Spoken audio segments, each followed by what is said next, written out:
एक अनाउंसमेंट है। ये पीछे स्टॉल से ये फ्लास्क मिस हो गया था, ये वापस आ गया है। जिसका है वो आके ले लें।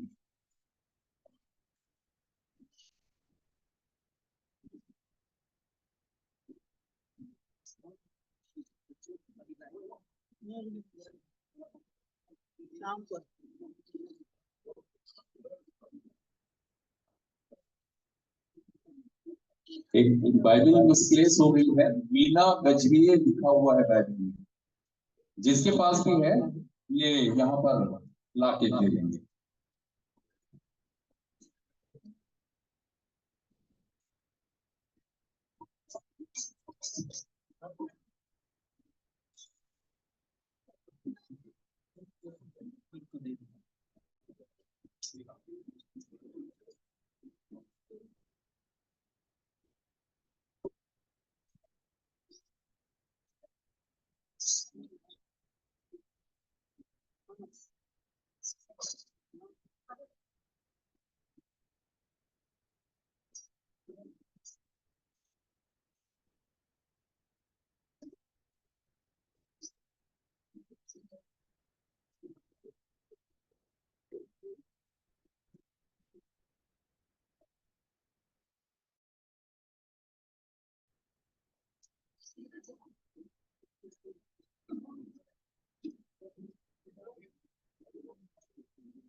प्रभु का हम धन्यवाद करते हैं।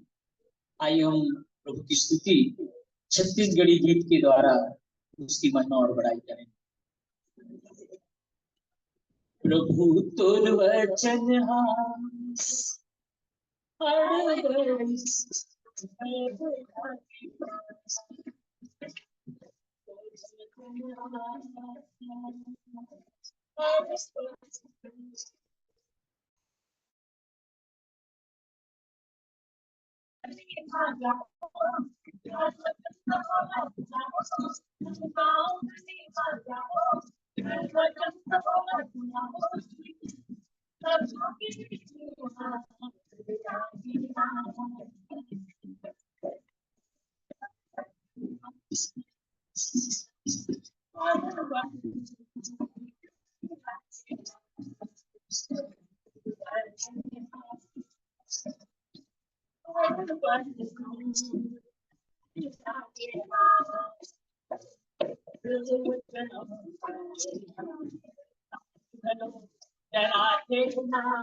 मन खेला दिल जात चलो न मिलके जाओ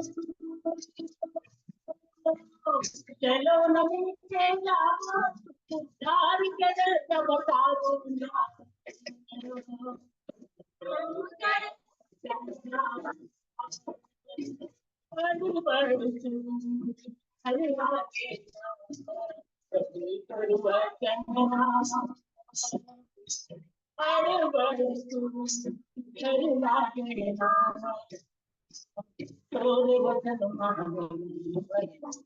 पैसा मिल जाते ना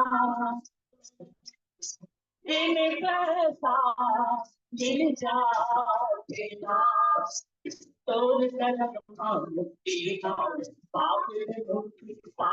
ना पापुले मुक्ति पाते ना चलो न मिलके जाओ चलो न मिलके जाओ भैया ये संदेश सुनाओ ना प्रभु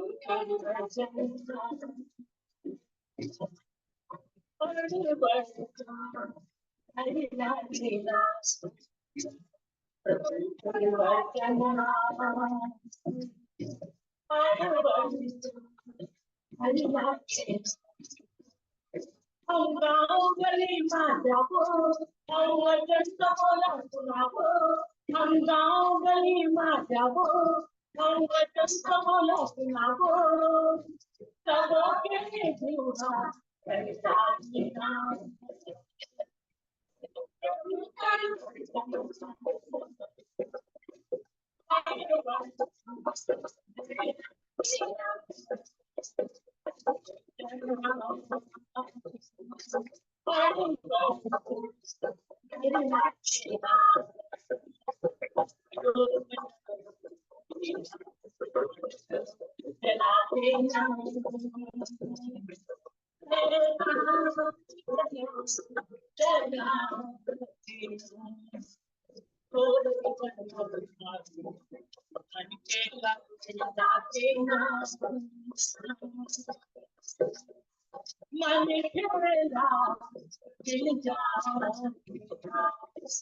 चलो मिलके जाओ,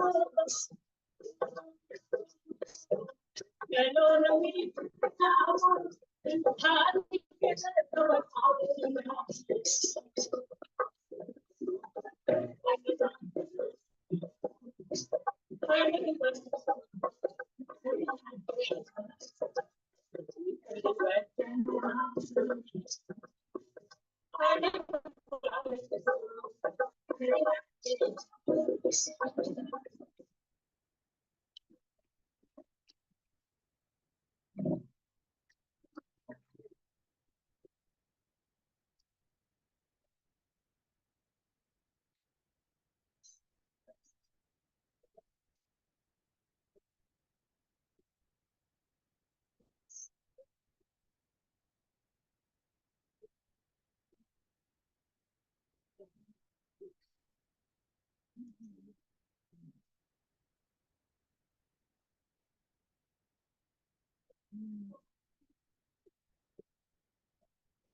हेलो भाई अशोक बनारस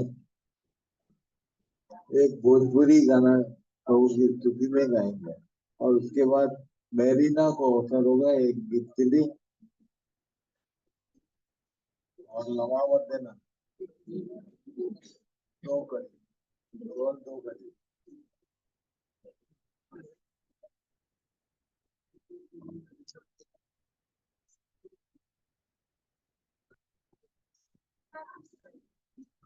सबको जय मसीह की प्रभु की स्तुति हो।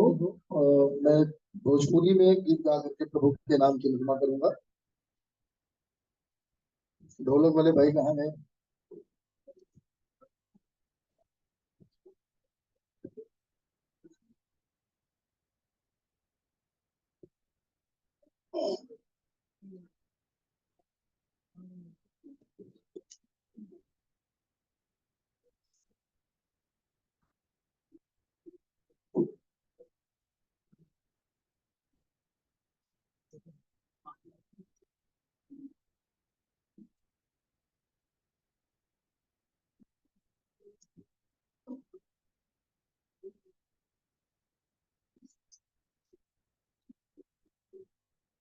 ना ना जाई केहू नहीं जाई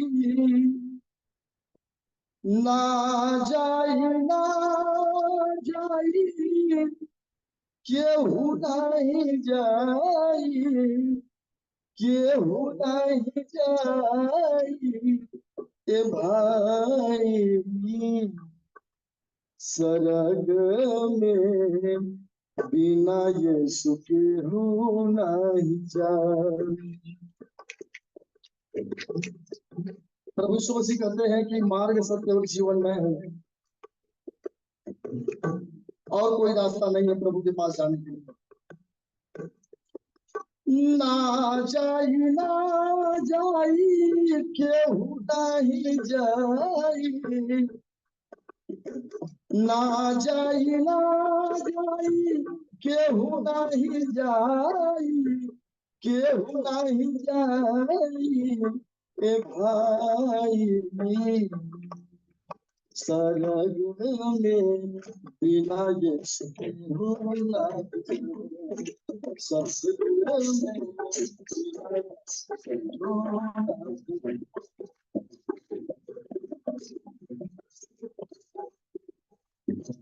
तेने घुमरी घुमरी सगरिया केहू नहीं हमके बताई। तेने घुमरी घुमरी सगरिया केहू नहीं हमके बताई। का करिया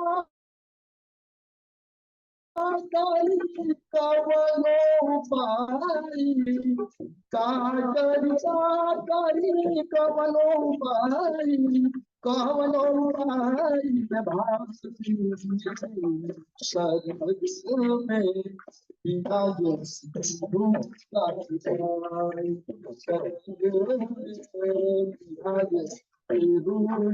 विराजे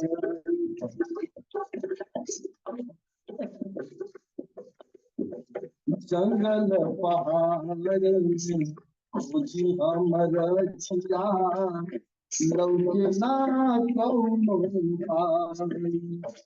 जंगल पहाड़ बुझी हमर छिया लौके ना कौनो पाई।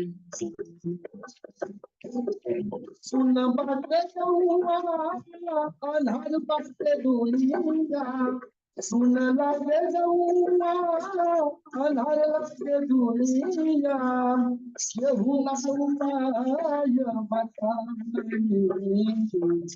सरग में विराजे भोला सरग में विराजे भोला। ना जाई केहू नहीं जाई ना जाई केहू नहीं जाई केहू नहीं जाई भाई। सरग में विराजे सरग में विराजे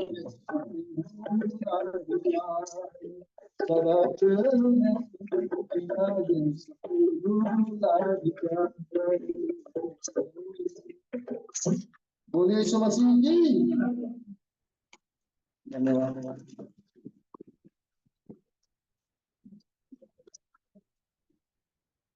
बहुत सारे चूपर रुस्तम हो गए हैं। कितने साल से परिचय थे ना? 14 10 साल से मेरा परिचय है। मेरे को पहली बार वालों ने आता भी है।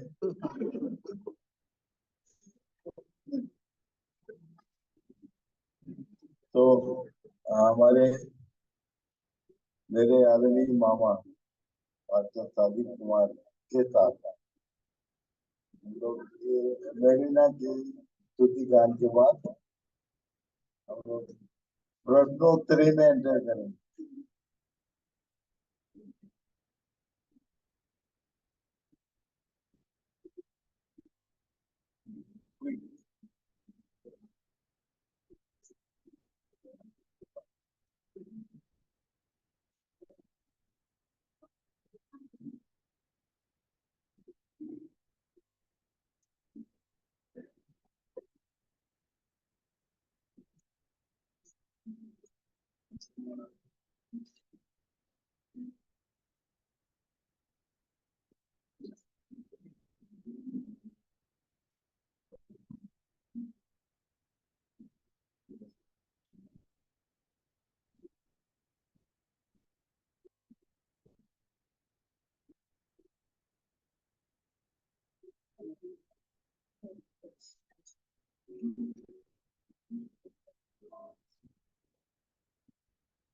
Praise the Lord.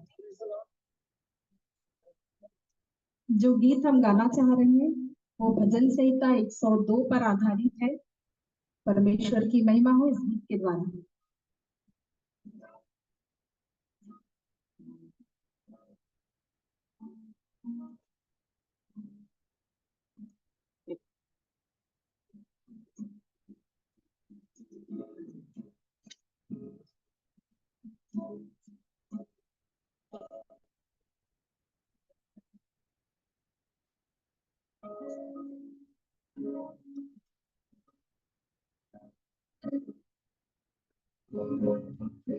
करम तुझ पे खुदावन, इल्तिजा सुन ले मेरी, है मेरी फरियाद तुझसे, है मेरी फरियाद तुझसे, अब दुआ सुन ले मेरी, वो करम तुझ पे खुदा।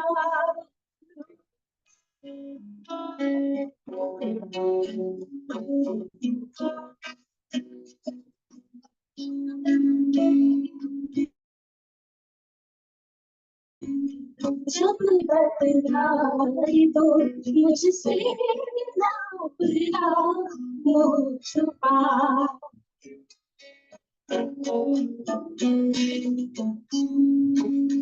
जब मुसीबत आए तो मुझसे ना बुला, छुपा, जब पुकारूं तुझे, जब पुकारूं तुझे, तू सदा सुन ले मेरी, वो करम तुझ पे खुदा।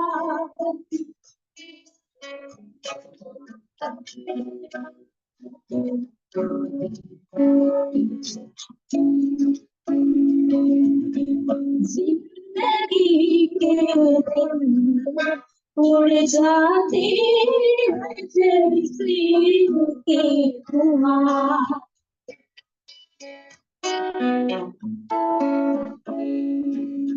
जिंदगी के दिन उड़ जाते हैं जैसे के धुआं, जल रहा है मेरा, जल रहा है मेरा, तू जरा सुन ले,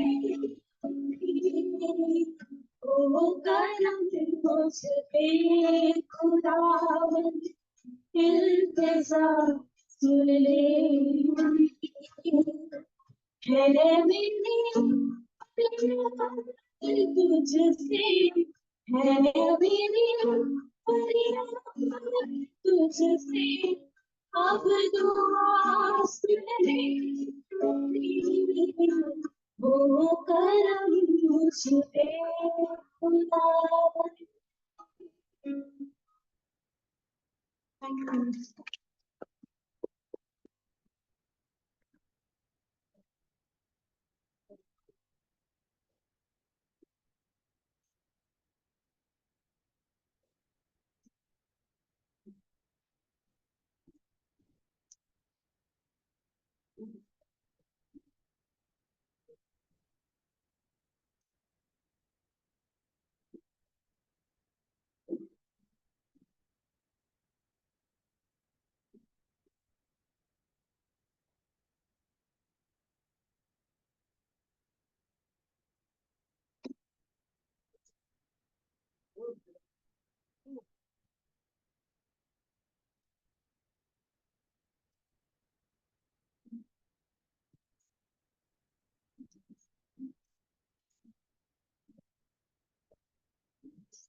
हेलो,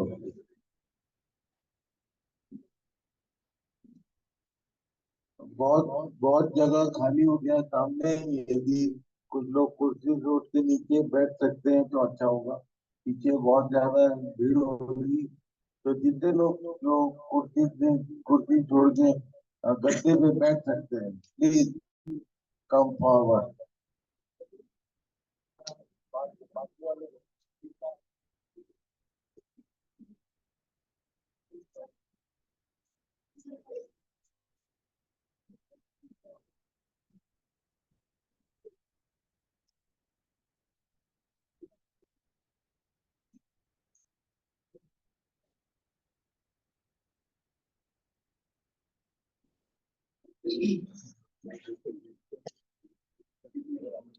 हेलो, परमेश्वर पिता का हम हृदय से धन्यवाद देते हैं।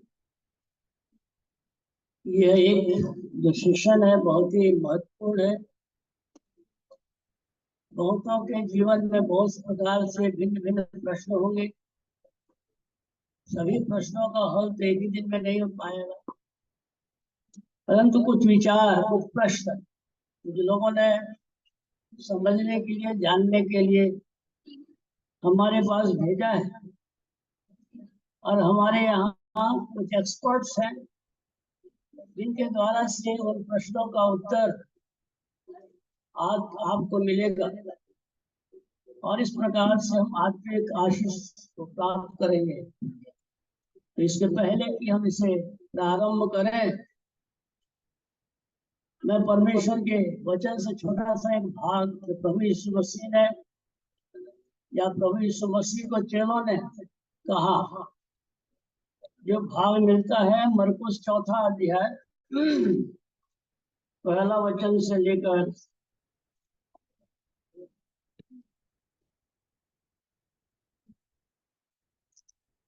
11 वचन तक पढ़ लूंगा, जहाँ इस प्रकार से लिखा हुआ है। और भी बेटा, वह फिर झील के किनारे उपदेश देने लगा, और ऐसी बड़ी भीड़ उसके पास इकट्ठी हो गई कि वह झील में एक नाव पर चढ़कर बैठ गया, और सारी भीड़ भूमि पर झील के किनारे खड़ी रही। और वह उन्हें दृष्टांतों में बहुत सी बातें सिखाने लगा, और अपने उपदेश में उनसे कहा, सुनो, एक बोने वाला बीज बोने निकला। बोते समय कुछ मार्ग के किनारे गिरा, और पक्षियों ने आकर उसे चुग लिया। कुछ पथरीली भूमि पर गिरा, जहां उसको बहुत मिट्टी न मिली, और गहरी मिट्टी न मिलने के कारण जल्द उग आया। और जब सूर्य निकला तो जल गया, और जड़ न पकड़ने के कारण सूख गया। कुछ झाड़ियों में गिरा, और झाड़ियों ने बढ़कर उसे दबा दिया। परंतु कुछ अच्छी भूमि पर गिरा, और वह उगा और बढ़कर फलवंत हुआ, और कोई 30 गुना, कोई 60 गुना, और कोई 100 गुना फल लाया। तब उसने कहा, जिसके पास सुनने के लिए कान हो वह सुन ले। जब वह अकेला रह गया तो उसके साथियों ने उन 12 समेत उससे इन दृष्टांतों के विषय में पूछा। उसने उनसे कहा, तुमको तो परमेश्वर के राज्य के भेद की समझ दी गई है, परंतु बाहर वालों के लिए सब बातें दृष्टांतों में होती है।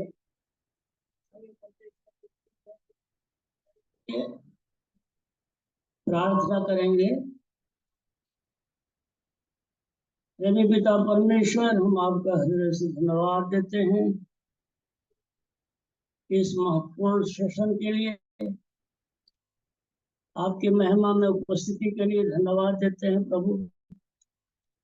ये आपके प्रिय लोग जिन्हें आपने अपने बहुमूल्य लोगों से मोल लेकर अपने महिमा में आत्मा से अनुग्रहित कर आशीषित कर स्वर्गीय बनाया है, उस स्वर्गीय योजनाओं को समझने की शक्ति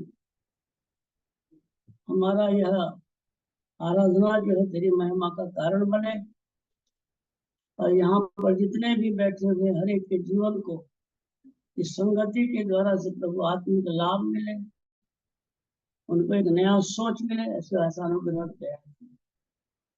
हम विशेष करके हम अपने प्रिय लोगों को जो तेरे महिमा में वचन को हमें सिखाते हैं, समझाते हैं, उन्हें तेरे हाथों में, तेरे पवित्र आत्मा के अधीनता में सौंपते हैं। सारी बातों में महिमा और आदर आपको देते हुए इस विनती को प्रभु यीशु मसीह के नाम से मांगते हैं, आमीन। तो आपने समझ लिया है कि प्रभु यीशु मसीह के जो 12 शिष्य थे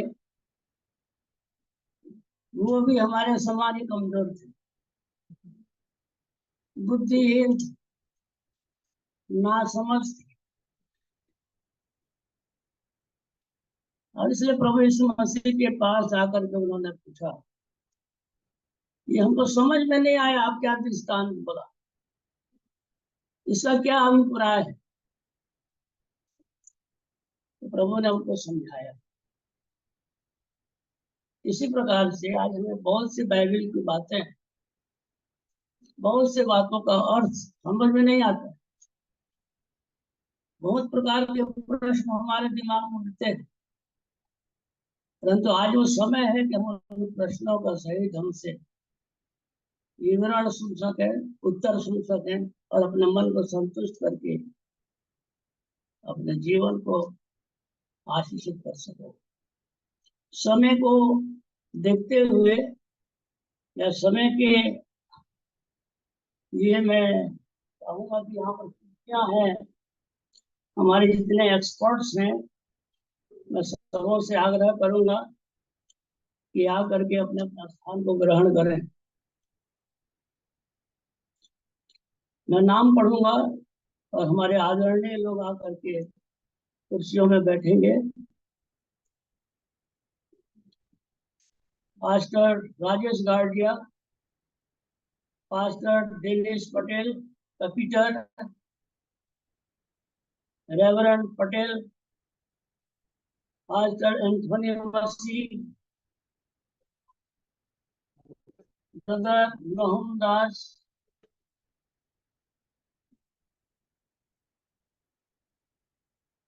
पास्टर सुशील गार्डिया, डॉक्टर शेखरानंद। हाँ, आप वही रहिए, आपके लिए हर प्रकार का एक्सक्यूज है।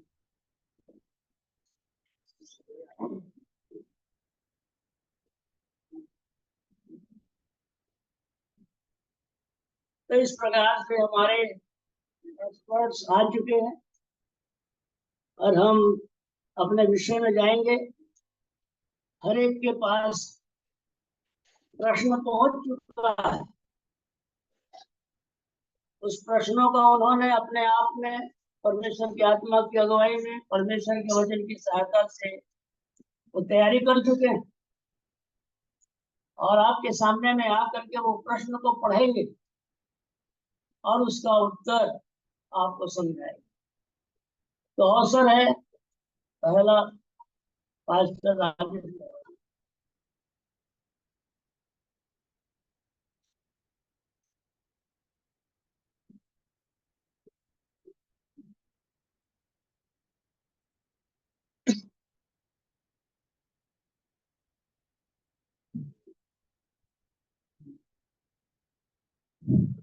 जीवन में प्रश्न आना अच्छा है और बहुत जरूरी भी है, और खास करके परमेश्वर के वचन पे जब हम बढ़ते हैं तो प्रश्न आते ही हैं और उसका समाधान भी हमें मिलना चाहिए। तो ये एक बहुत ही अच्छा समय है जब हम लोग अपने प्रश्नों का उत्तर पाने के लिए हम तैयार हैं।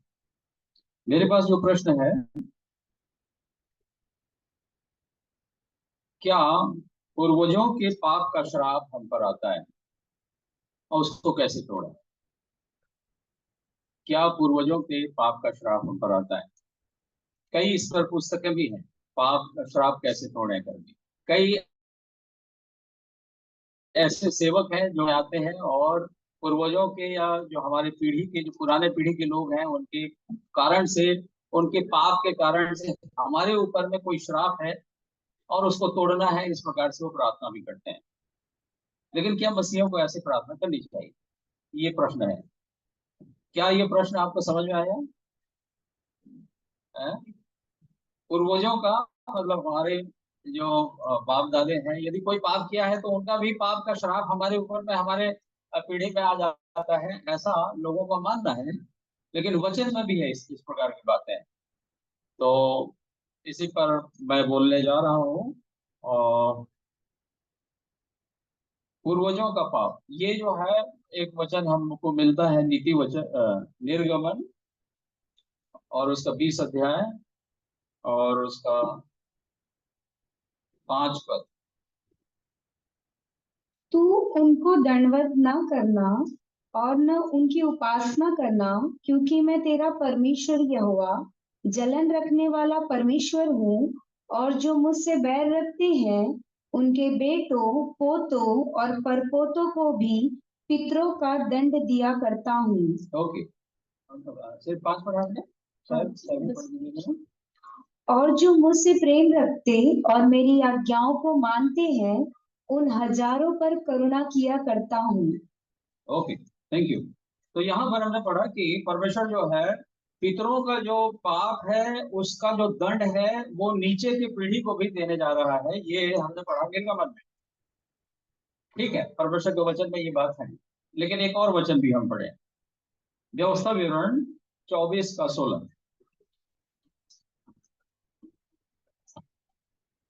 पुत्र के कारण पिता न मार डाला जाए और न पिता के कारण पुत्र मार डाला जाए। जिसने पाप किया हो वही उस पाप के कारण मार डाला जाए।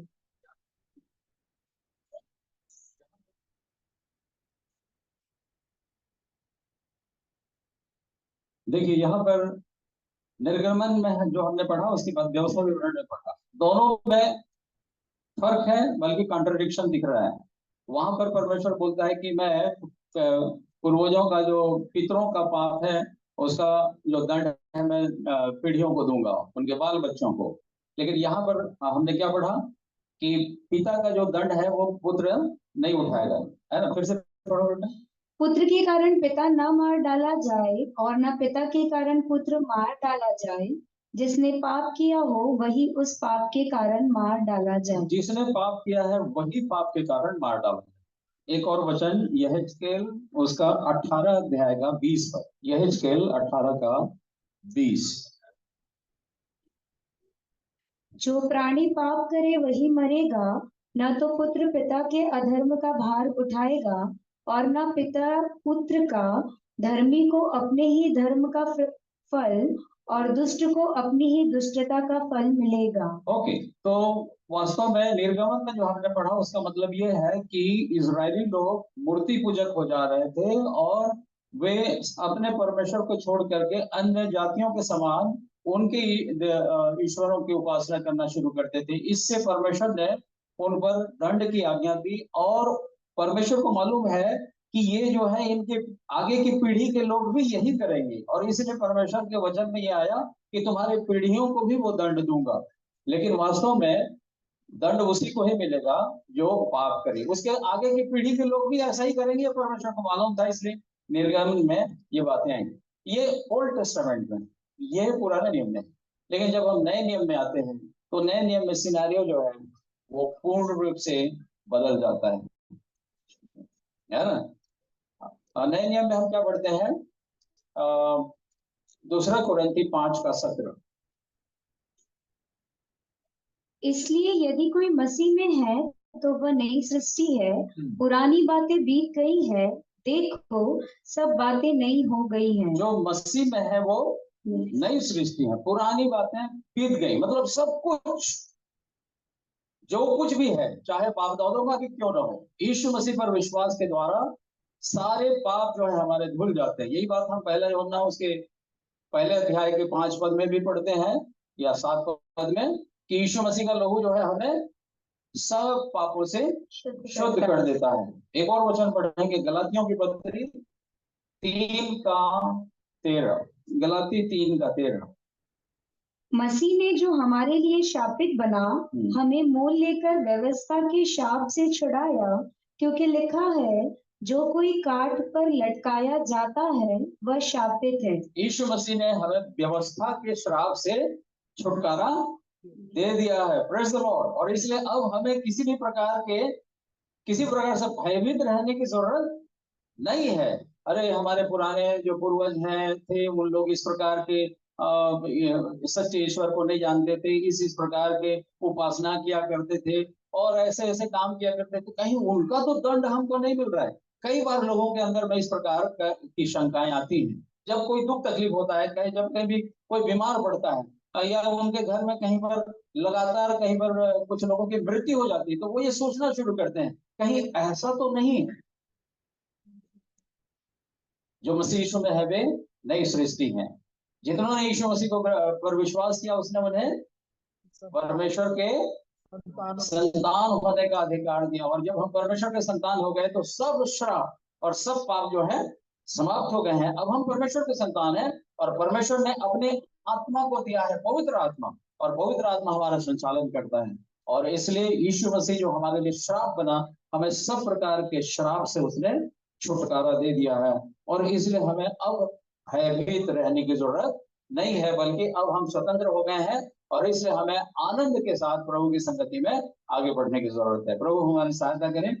प्रभु का धन्यवाद हो। मैं समझता हूँ कि इस इतने उत्तर से आप संतुष्ट होंगे। फिर भी यदि कहीं पर कोई आपको डाउट है या कोई और प्रश्न इससे संबंधित है तो आप पूछ भी सकते हैं। Thank you.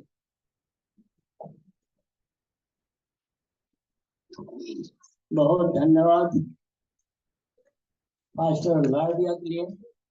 आप लोगों ने ताली नहीं बजाई। ये 5 मिनट बोलने के लिए 5 घंटे तक मंथन करना पड़ा होगा, समझ रहे हैं? ज्ञान इतनी साधारण चीज नहीं है कि एकदम से मिल जाए। इसीलिए मैं पास्टर जी के लिए धन्यवाद देता हूँ। बहुत ही सुंदर ढंग से उन्होंने हमारे दिमाग को संतुष्ट किया।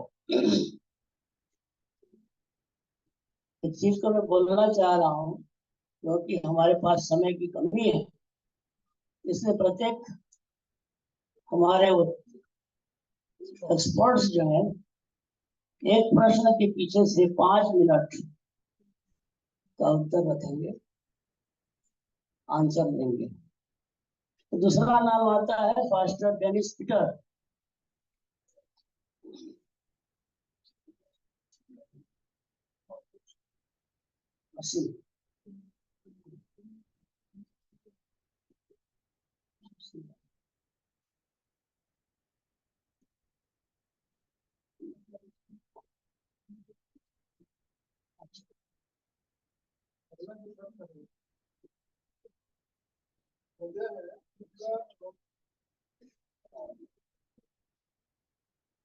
हेलो, ठीक है, काम ठीक है।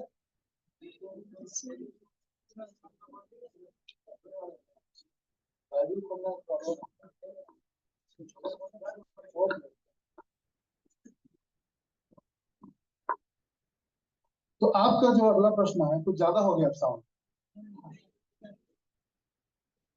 जो रोमियो की पत्नी उसका दूसरा अध्याय इसको समझाया है। इसमें लिखा है, मतलब इसका जो प्रश्न है, समस्या है कि पाप की व्यवस्था और मृत्यु की व्यवस्था क्या है।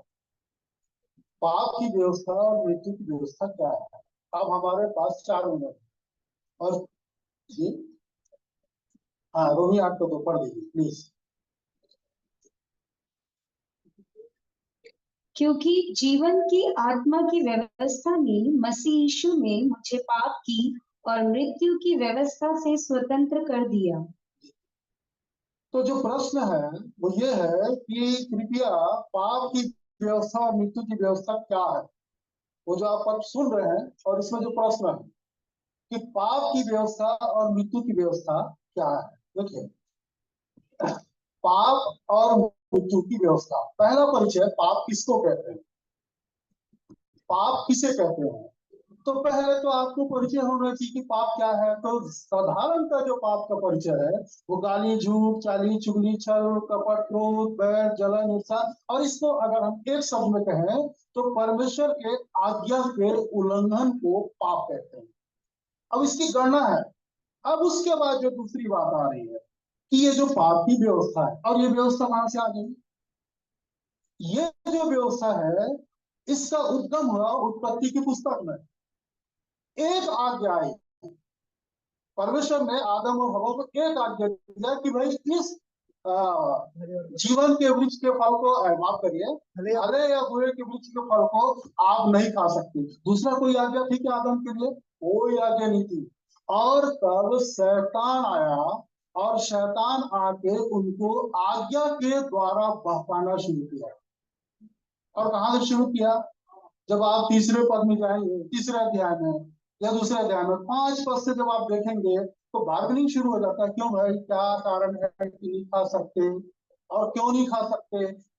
तो वो जो परमेश्वर के तुल्य है, समान है, इसमें उसने शब्दों का हेर फेर करना शुरू कर दिया और इस रीति से उसने हवा को कन्विंस कर लिया। यहाँ से पाप का प्रवेश हुआ और परमेश्वर की आज्ञा का उल्लंघन हो गया और ये पाप की व्यवस्था का शुरुआत हो गया। उसके बाद आती है आपका 10 आज्ञा। उसके बाद अभी सब आ गया, तीसरा 3 राउंड है, आदम, मूसा की व्यवस्था और यीशु मसीह। तो अभी जो हम तीसरे राउंड में, मतलब 10 आ गया, फिर ये पूरी आ गया, क्योंकि यीशु मसीह बोल रहे मैं वो भी पूरी करूंगा और ये भी पूरी करूंगा और आप बाकी जो है वो सब पूरी करूंगा। अब देखिए इसकी व्यवस्था क्या है। पाप ने मृत्यु फैलाते हुए राज्य किया, उसका राज्य अभी भी चल रहा है। और यीशु मसीह अनंत जीवन के लिए परमेश्वर की व्यवस्था के अनुसार परमेश्वर ने जगत से ऐसा प्रेम रखा कि उसने अपना इकलौता पुत्र दे दिया। क्यों दे दिया? कि मृत्यु की व्यवस्था के ऊपर अनुग्रह के द्वारा जय प्राप्त करे। और अनुग्रह मतलब सेठ में, फोकट में, इसके बदले कुछ नहीं। अनुग्रह का मतलब छुपाना कुछ नहीं, पाना बहुत कुछ है। और तब यहाँ पे क्या हुआ कि यीशु मसीह हमारे पापों के लिए मरे और हमें अपने पापों के लिए मरना।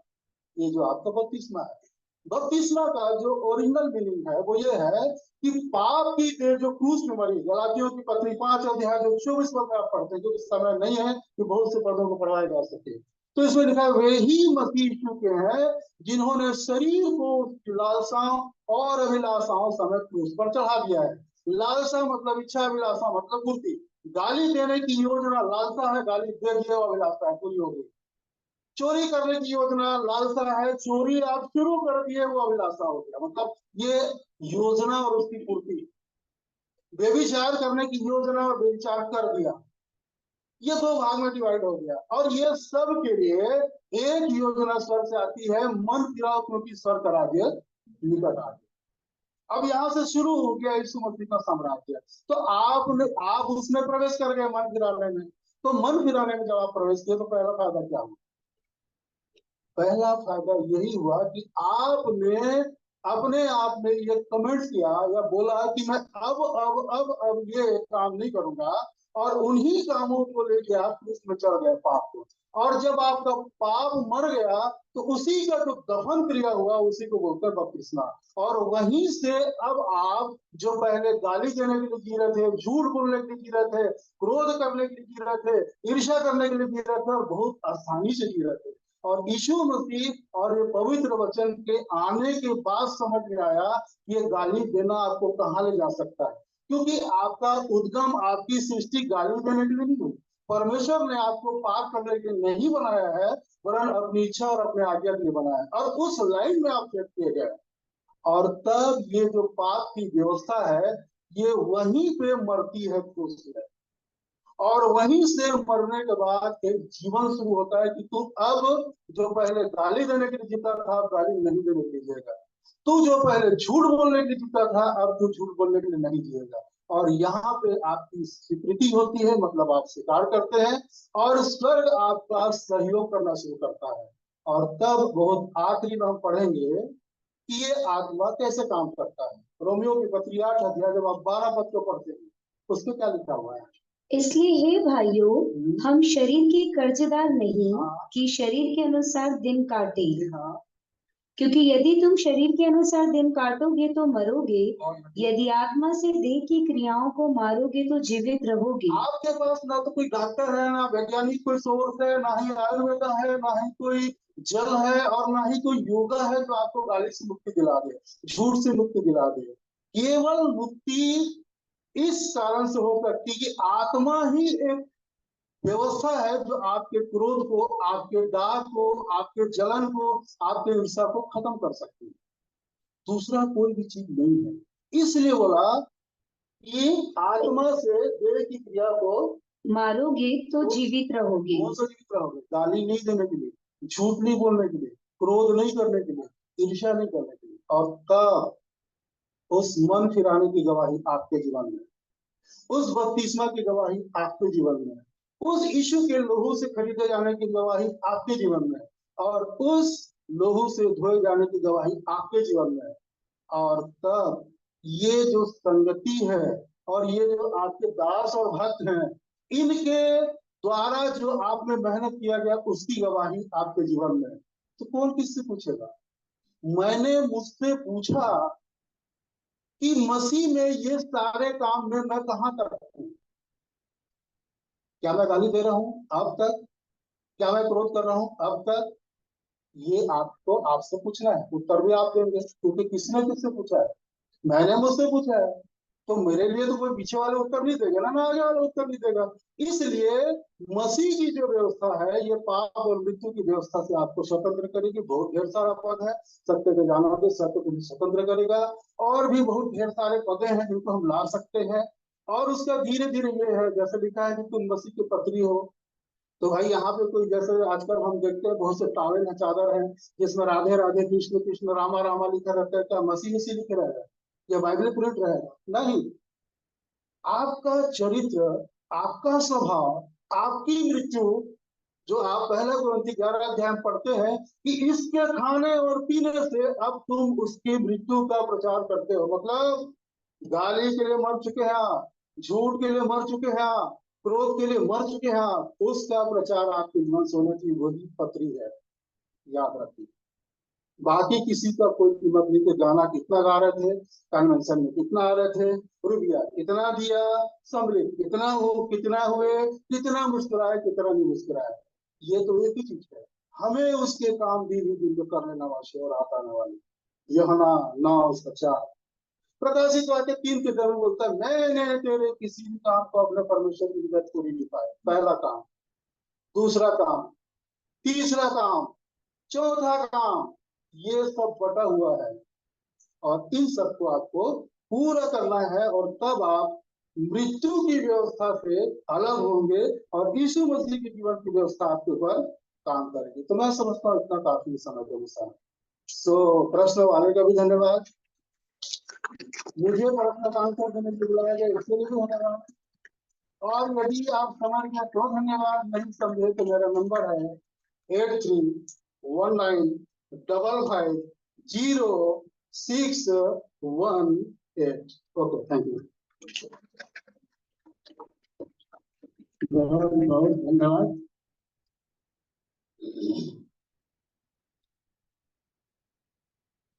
ब्रदर पीटर, पास्टर पीटर ने बहुत सुंदर ढंग से हमें समझाया।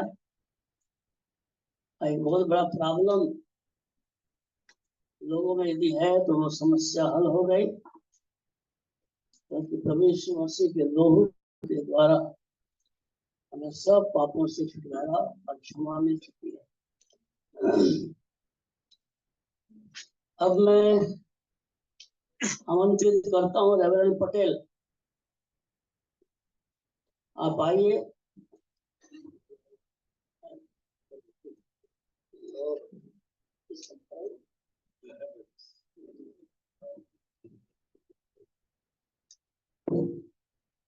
मुझे 3 प्रश्न मिले, 3 प्रश्न को उत्तर देना है मुझे। और परमेश्वर पिता का धन्यवाद हो कि ये जो मिले हैं मेरे को, इसको मैं कई बार उत्तर दे चुका हूँ, 2 का कम से कम। तो परमेश्वर पिता का धन्यवाद हो। मुझे पहला प्रश्न मिला है, पहला सामुएल 28 अध्याय उसका 11 और 12 पद निकालिए। पहला सामुएल 28 अध्याय का 11 और 12। फर्स्ट सामुएल 28, 11 एंड 12, जहां पर ये वर्णन आया है कि सामुएल परमेश्वर का नबी था। देखिए प्रश्न क्या है, सुन लीजिए, निकालिए आप। पहला सामुएल 28 अध्याय 11 और 12 पद। ठीक है, मिल गया, पढ़िए। तब स्त्री ने पूछा, मैं तेरे लिए किसको बुलाऊं? उसने कहा, शमूएल को मेरे लिए बुला। जब स्त्री ने शमूएल को देखा, तब ऊंचे शब्द से चिल्लाई और शाऊल से कहा, तूने मुझे क्यों धोखा दिया? तू तो शाऊल है। तो ये वो वाला प्रश्न है कि एक शाऊल राजा जो है वो एक भूत सिद्धि करने वाली, इंदौर की एक भूत सिद्धि वाली करने वाली स्त्री के पास से आई। शमूएल की मृत्यु हो चुकी थी। शमूएल नबी जो है, जो था, वो हर बात को उनको बताता था, युद्ध में जाना है कि नहीं जाना है, जय मिलेगी कि नहीं, परमेश्वर आपके साथ रहेगा कि नहीं, आपके लिए युद्ध करेगा कि नहीं, इत्यादि बातें शाऊल राजा जो है शमूएल से पूछता था। अब शमूएल की मृत्यु हो गई। अब शाऊल जो है वो मुसीबत में पड़ गया कि उसको कहीं से कोई उत्तर नहीं मिल रहा है, ना उरीम से मिल रहा है, ना तुमीम से मिल रहा है, ना और कहीं कोई सोर्स, नहीं किसी याजक से। तब उसने ये विचार किया कि अब एक ही उपाय दिख रहा है, भूत सिद्धि वाले वालों के पास जाके क्या किया जाए, जानना नहीं, शमूएल को बुलाया जाए। शमूएल मर गए हो, उसको क्या किया जाए, क्योंकि भूत सिद्धि वाले लोग क्या कर देते हैं, मरे हुए को बुला देते हैं, ऐसा है ना। हाँ, ऐसा मतलब है विचार। तो बात ये है कि ये स्त्री चली गई, ये शाऊल राजा चला गया इंदौर में ये भूत सिद्धि वाले करने वाली स्त्री के पास, और स्त्री ने पूछा किसको बुलाना है आपके लिए, और भेष बदल के गया था, राजा बन के नहीं गया था, कोई दूसरा भेष लिख गया था। ऐसा ना हो कि राजा से डर जाए हो, या उसी ने पहले ये आज्ञा निकाल दिया था कि इजराइल से भूत सिद्धि करने वालों को मार डाला जाए, सब भूत सिद्धि भूत प्रेत करने वाले भूत साधने वालों को इसी शाऊल ने पहले मरवा दिया था। अब समस्या आ गई तो खुद ही भूत सिद्धि वाले पहुंच जाए, इसलिए वो ऐसा भेष बदल के गया कि वो भूत सिद्धि वाले को ना मालूम था कि ये शाऊल है, और भेष बदल के जाके वो कहता है कि वो भूत को, स्त्री पूछती किसको बुलाना है, तो उसने शमूएल को बुला।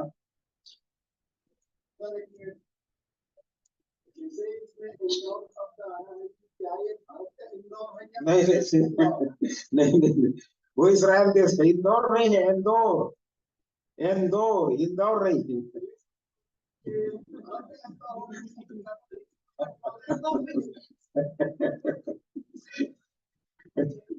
ये भी एक था। ये क्या बोलते हैं, वो है क्या बोलते हैं, गैस राम जी, पुराना, आप लोग शायद पुराने लोग शायद याद करें, गैस राम बारहवीं, इसके अंदर हम लोग गैस भरते थे और उसके बाद इस घर में जाके पंचर हो जाता, पूरा गैस निकल जाता था। वो आज आया हुआ है। ठीक है, चलिए अपने विषय पर जाए। तो इस प्रकार से ये वो स्त्री के पास चला गया, तो स्त्री ने सोचा ठीक है, तो क्या है प्रश्न, वास्तव में यह है कि क्या भूत सिद्धि करने वाले लोग शमूएल जैसे नबी को बुला सकते हैं, एक प्रश्न ये। दूसरा प्रश्न है कि क्या मृतक मर गए जिनकी आत्मा मर गई, उनकी आत्मा से संबंध बनाया जा सकता है, क्या उनको बुलाया जा सकता है, उनसे बातचीत की जा सकती, ये दो प्रश्न है। ठीक है, और वो जो आया वो क्या शमूएल था? अब सुनिए उत्तर। पहली बात यह है कि जो मर गया उसको बुलाया नहीं जा सकता, एक चीज समझना, ठीक है। दूसरी बात, परमेश्वर यदि अनुमति दे दे तो वो आ सकता है। किसकी अनुमति चाहिए? परमेश्वर की अनुमति, धर्मी लोगों के लिए, जैसे मूसा और एलिया भी आ गए थे, किससे बात करने? यीशु मसीह से। तो मूसा तो मर गया था लेकिन वो आ गया, तो परमेश्वर की इच्छा हो तो भेज सकता है, ठीक है। अब क्या ये भूत सिद्धि वाली स्त्री बुला सकते? तो भूत सिद्धि वाले लोग क्या करते हैं, ध्यान से सुनिए। भूत सिद्धि वाले लोग उसको नहीं बुलाते जो मर गया, उसकी आत्मा को बुला ही नहीं सकते, उनके पास अधिकार नहीं। उन लोग दुष्ट आत्माओं को उनका नकल करा देते हैं, जो आत्माएं मर गई हैं उनका क्या करा देते हैं? नकल। किसी दुष्ट आत्मा को उनका नकल करा के उसको दिखा देते हैं कि वैसे ही। तब हमारे छत्तीसगढ़ी वाला लोग बोलते हैं मोर बमा आए रही,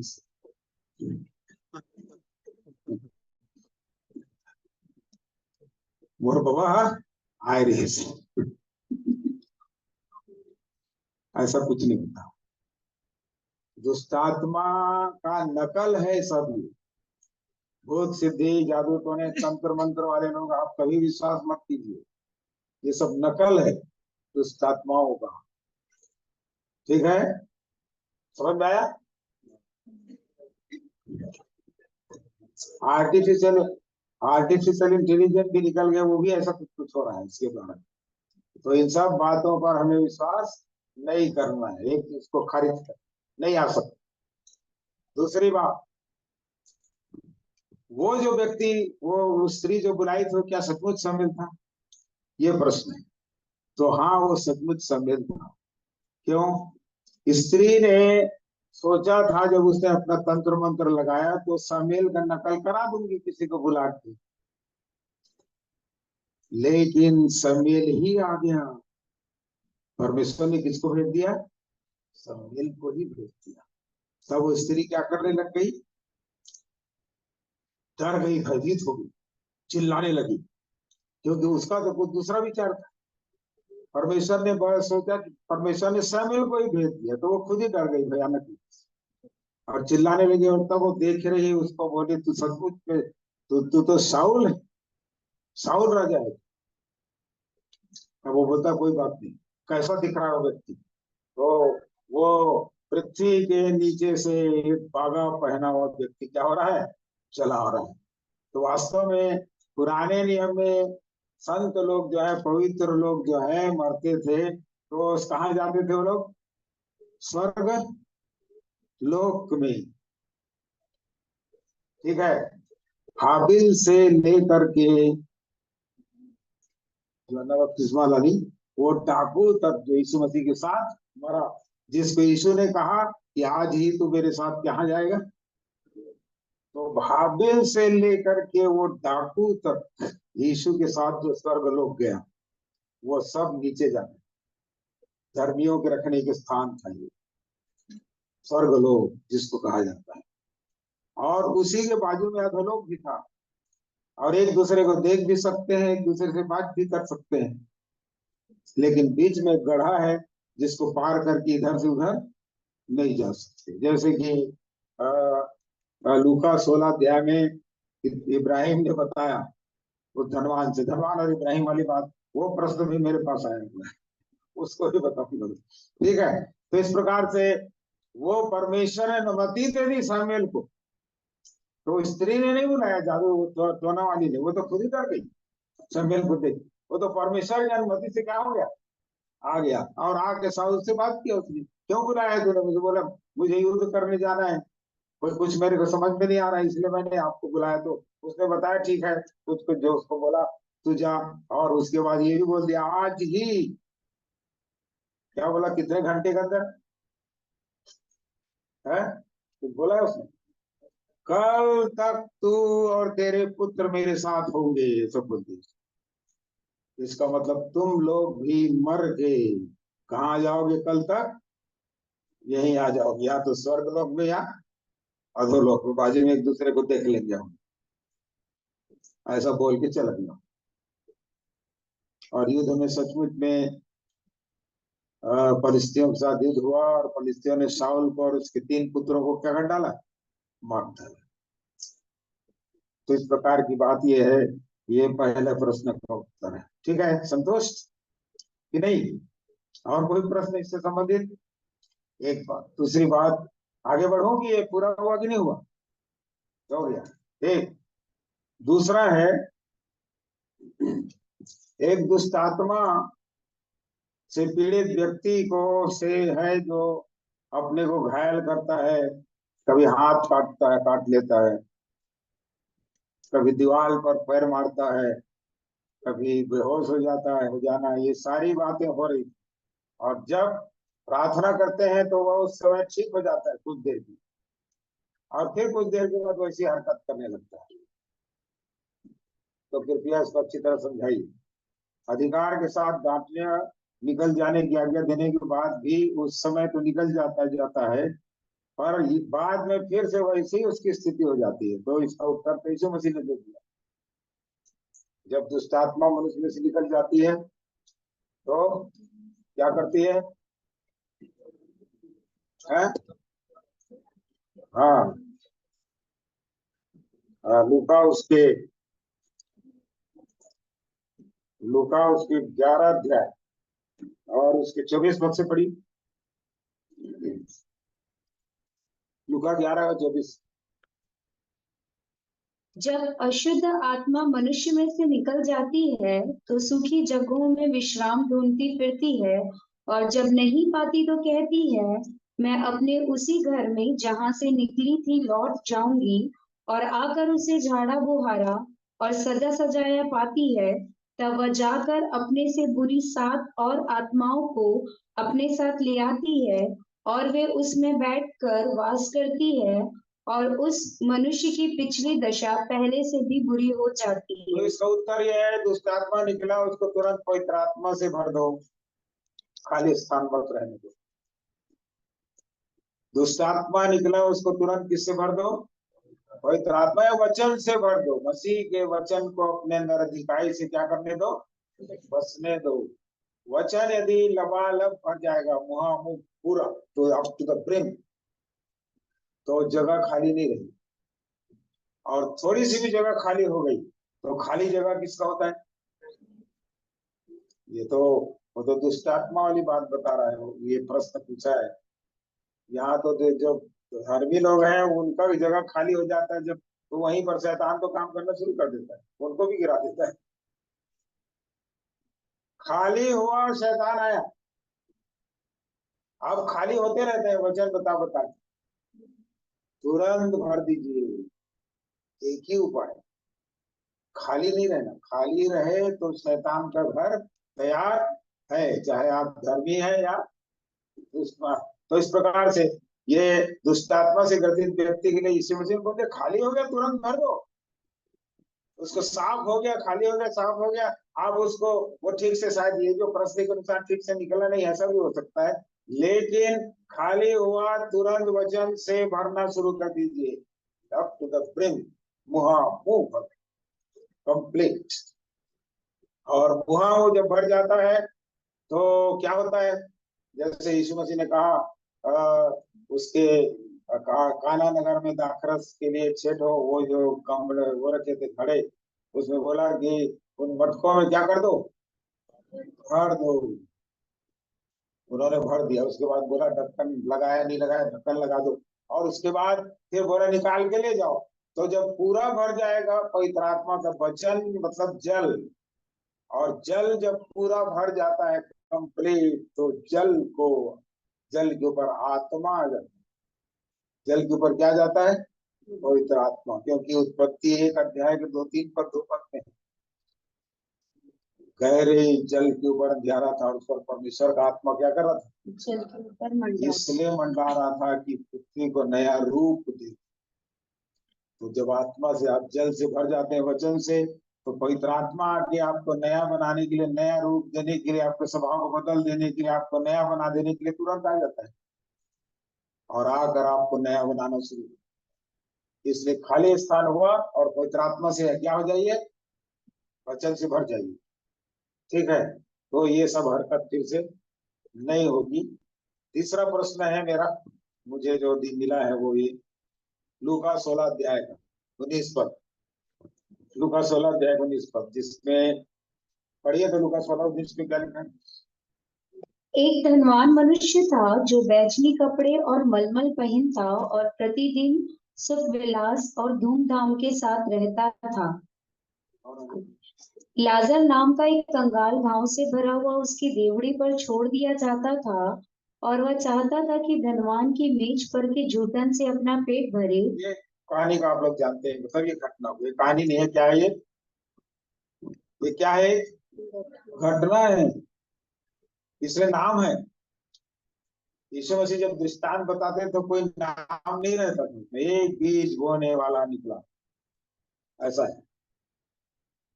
या यदि वो घटना होती तो एक बीज बोने वाला राजे, क्या बोलते हैं, नरेश गाड़िया नाम का एक बीज बोने वाला निकला, ऐसा नाम रहता उसमें, या किसी का नाम रहता।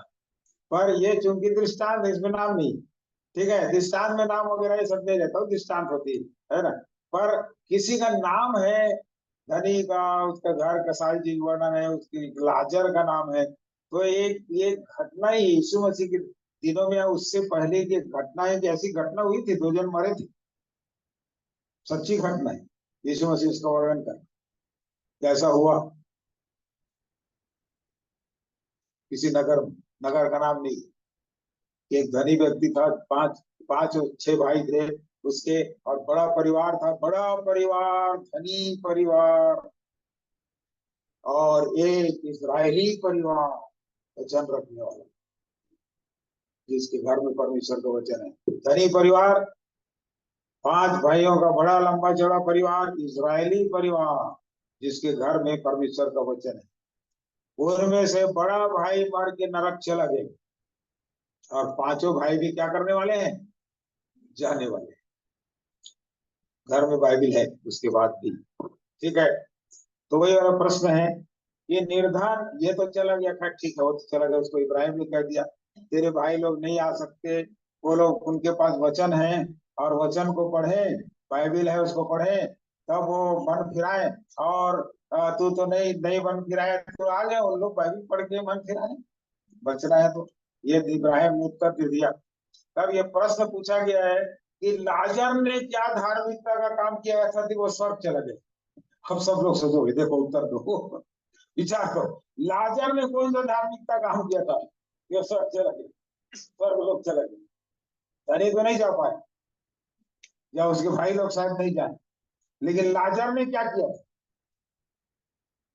हाँ, क्या था? संतुष्टता। अच्छा, और किसी के पास कुछ उत्तर है इसका? कैसे वो चला गया स्वर्ग? मन फिराया होगा।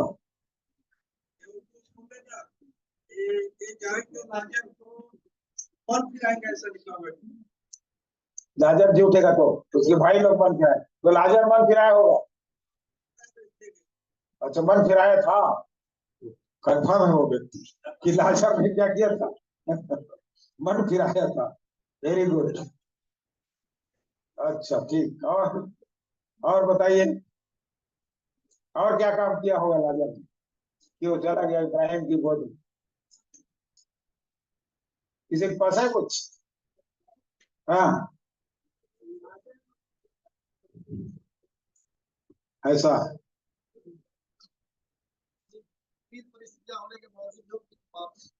हमारे हिसाब से तो लाजर का मतलब लाजर, मुझे मेरे ऊपर जर ला।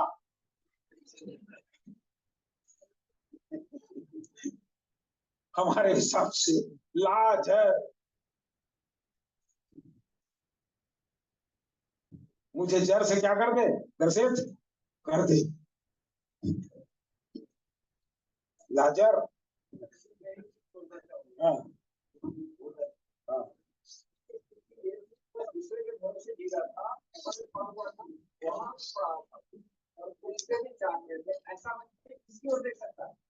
जिसका कोई देवता उसका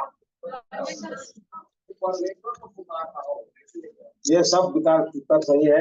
वो व्यक्ति निश्चित रूप से मन फिरा लिया था, अपने पापों को तबाह कर लिया था, परमेश्वर पर भरोसा किया हुआ था, इसलिए लिखा हुआ है कि वो मर गया, और स्वर्गदूतों ने उसके उठाकर कहाँ पहुंचा दिया? इब्राहिम की कंगाल था।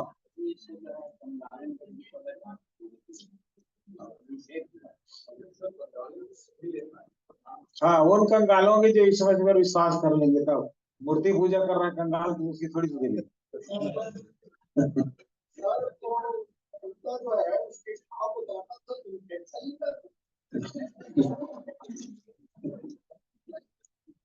इन्फेक्शन इन्फेक्शन खत्म होता था कुत्ते के लार से, उसको उसकी हीलिंग होती, वो डॉक्टर थे उसकी। तो इस प्रकार से ये व्यक्ति निश्चित रूप से, क्योंकि चूंकि ये भी इजरायली या यहूदी परिवार का है, और निश्चित रूप से मन फिराने और ये सब यहोवा को क्या करता था, वो जानता था, पुकारता था, क्योंकि ये दोनों परिवारों के विषय में जो यीशु मसीह ने बताया, वो इजरायली या इजरायली परिवार है या यहूदी परिवार है, निश्चित रूप से जिनके पास बाइबिल है। और लाजर जो है वो व्यक्ति है, उसके पास बाइबिल तो नहीं थी, लेकिन वो जरूर परमेश्वर को पुकारा है, और इसीलिए वो इब्राहिम की गोद में चला। ठीक, थैंक यू।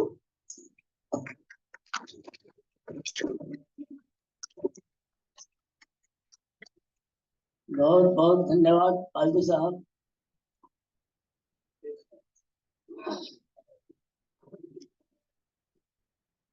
अब हमारे बीच में आएंगे पास्टर एंथोनी मसीह।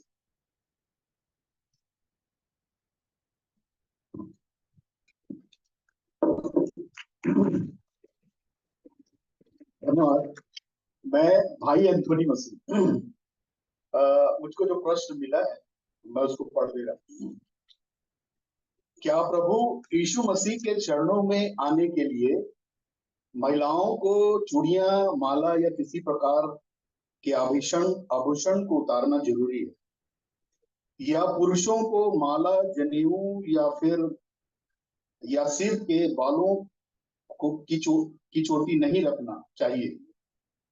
मुझे इस बात को समझाइए, क्योंकि मैं मसीह में नया विश्वासी हूँ और कुछ कम पढ़ा लिखा हूँ।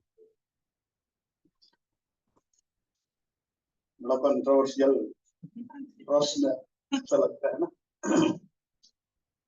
मैं एक वचन पढ़ाना चाहता हूँ उसके अंतिम लाइन के ऊपर। जैसे वो लिख रहे हैं कि भाई मैं मसीह में नया विश्वासी हूँ और कुछ कम पढ़ा लिखा हूँ। यूहन्ना 8 अध्याय उसके जरा 31 और 32 वचन को पढ़े। यूहन्ना 8 अध्याय पढ़िए। तब यीशु ने उन यहूदियों से जिन्होंने उस पर विश्वास किया था कहा, यदि तुम मेरे वचन में बने रहोगे तो सचमुच मेरे चेले ठहरोगे, तुम सत्य को जानोगे और सत्य तुम्हें स्वतंत्र करेगा। ठीक है, धन्यवाद। 30 पद में लिखा है, जब यीशु ये बातें कह ही रहा था तो बहुतों ने उस पर विश्वास किया, लिखा है। और 31 पद में लिखा हुआ है, तब यीशु ने उन यहूदियों से जिन्होंने उस पर विश्वास किया कहा, यदि तुम मेरे वचन में बने रहोगे तो सचमुच मेरे चेले ठहरोगे और सत्य को जानोगे और सत्य तुम्हें स्वतंत्र करेगा। तो इस वचन के हिसाब से, क्योंकि जिन्होंने भी लिखा उन्होंने कहा कि मैं नया विश्वासी हूँ, है ना, उनके लिए सबसे पहला उत्तर ये है कि प्रभु यीशु मसीह कभी भी विश्वासियों से संतुष्ट नहीं होते, क्योंकि यदि वो संतुष्ट होते तो आगे की 4 बातों को नहीं बोलते। उन्होंने कहा जिन्होंने उस पर विश्वास किया उनको बोल रहे हैं, यदि तुम विश्वास करने वाले मेरे वचन में बने रहोगे तो सचमुच मेरे चेले ठहरोगे। तो सचमुच उसका चेला होना ये पहली बात है। उसके लिए जरूरी है कि विश्वासी लोग क्या करें, उसके वचन में बने रहें। अब कौन से वचन में बने रहे, अब ये भी एक प्रश्न है, क्योंकि उनके बहुत सारे वचन हैं। दशवान देने के दान देने के विषय में, जैसे मत्ती के 3 अध्यायों में 5, 6, 7 में बहुत सी बात प्रभु ने कहा। 3 बातें जो प्रभु ने चेलों से कहा, जब तू दान करे, जब तू प्रार्थना करे और जब तू उपवास करे। लिखा तो कौन सी आज्ञा की बात कर रहे थे? यदि तुम मेरे ये वचन में बने रहो, है ना, सीधी सी बात है। प्रभु ने पहली बार जो बात कहा और प्रभु ने अंतिम बात जो बात कही, सारी बातों में क्या करने की जरूरत है? बने रहने, A to Z बने रहने। ए में क्या है? मन फिराओ क्योंकि स्वर्ग का राज निकट है। यदि मनुष्य नए सिरे से न जन्मे तो परमेश्वर के राज्य को न देख सकता है, न उसमें प्रवेश कर सकता है। तो शुरुआत के वचन से बने रहने की जरूरत है एक विश्वासी को, जो ये बोलता है कि मैं प्रभु यीशु में क्या करता हूँ, विश्वास करता हूँ, चाहे वो किसी भी बैकग्राउंड से, चाहे क्रिश्चियन बैकग्राउंड से। तो क्योंकि जो उसके वचन में बना रहेगा वही सच्चा चेला हो, है ना, मतलब झूठे चेले भी हो सकते हैं। और तब तीसरी बात लिखा गया कि सत्य को क्या करोगे तुम? कौन जानेगा सत्य को? विश्वासी नहीं जानेंगे। जो सच्चा चेला है केवल वही क्या करेंगे? सत्य को जानेंगे। और तब अगली को लिखा गया, और क्या होंगे वो? सत्य उन्हीं क्या करेगा? सत्य केवल सच्चे चेलों को स्वतंत्र करेगा। तो ये जो मैटर है, तो मेरा ये बात है, जो भी जिसने भी लिखा हुआ है या जितने भी यहाँ पर सुन रहे हैं, मैं उनसे ये कहना चाहता हूँ, अपने जीवन में सबसे पहले इस मैटर को आपको सॉल्व करना चाहिए कि आप प्रभु यीशु मसीह के सच्चे चेले हैं या नहीं है। क्योंकि सच्चे चेले की ही मानसिकता बदलेगी, इसको याद रखेंगे। भाई पौलुस बोल रहे हैं, तुम्हारे मन के नए हो जाने से तुम्हारा चाल चलन। तो केवल सच्चे चेलों का माइंड जो है वही रिन्यू होगा, विश्वासियों के माइंड नहीं रिन्यू होंगे। और झूठे चेलों के भी उनके जो मन जो है कभी नया नहीं हो सकते, है ना। इसको हम लोग अपने चारों तरफ देख सकते हैं। सालों साल पुराने जो विश्वासी लोग हैं, सालों हो गए लेकिन उनकी मानसिकता नहीं बदलती। क्योंकि ये जो मैटर है, जो पहनना ओढ़ना खाना पीना, ये जो बाहरी जो चीजें हैं, ये डिपेंड करती हैं कि आपकी मानसिकता कैसी है। यहाँ पर लिखा हुआ है, क्या प्रभु यीशु मसीह के चरणों में आने के लिए महिलाओं को चूड़ियां, माला या किसी प्रकार के आभूषण को उतारना जरूरी है? प्रभु यीशु मसीह के चरणों में आने की बात होती है। अब प्रश्न मेरे को नहीं समझ में आ रहा है, ये मीटिंग में आने की बात है? क्योंकि मसीह के चरणों में तो आप अकेले भी आ सकते हैं और मीटिंग में भी आएंगे ना, लेकिन दोनों भी नहीं हो सकता अकेले भी आप प्रभु के चरणों में नहीं आ सकते और मीटिंग आने के बाद भी आप प्रभु के चरणों में नहीं हो सकते, भी हो सकता है। तो सबसे पहली बात जो है, इस विषय में जो है कोई खास नियम नहीं बनाया जा सकता। कोई भी चीज को नियम हिसाब से आप कुछ करेंगे तो आप, ये जो है जो शरीर में चलते हैं उनके लिए व्यवस्था लागू किया जाता है ना। पहला पत्रस में भाई पत्री में भाई पत्रस ने कहा कि तुम्हारा श्रृंगार, हाँ है ना, पहला पत्रस 3 पद में लिखा हुआ, देखिए, तुम्हारा श्रृंगार दिखावटी ना हो, अर्थात बाल गुथना और सोने के गहने या भांति भांति के कपड़े पहनना, वरन ठीक पढ़िए, आगे बड़ी वरन तुम्हारा छिपा हुआ और गुप्त मनुष्यत्व नम्रता और मन की दीनता की अविनाशी सजावट से सुसज्जित रहे, क्योंकि परमेश्वर की दृष्टि में इसका मूल्य बड़ा है। देखिए यहाँ पर लिखा हुआ है, तुम्हारा श्रृंगार दिखावटी ना हो। श्रृंगार भागपुर ऐसा नहीं लिखा, क्या लिखा हुआ है? आपको मालूम है श्रृंगार को स्त्रियों से अलग नहीं किया जा सकता, लेकिन इसमें लिखा है कि तुम्हारा श्रृंगार क्या नहीं होना चाहिए, दिखावटी ना हो। मैं तो कहता हूं कि आप सब कुछ पहन के प्रभु की उपस्थिति में आइए, ध्यान से सुनेंगे, आप सब कुछ पहन के आइए प्रभु के चरणों में।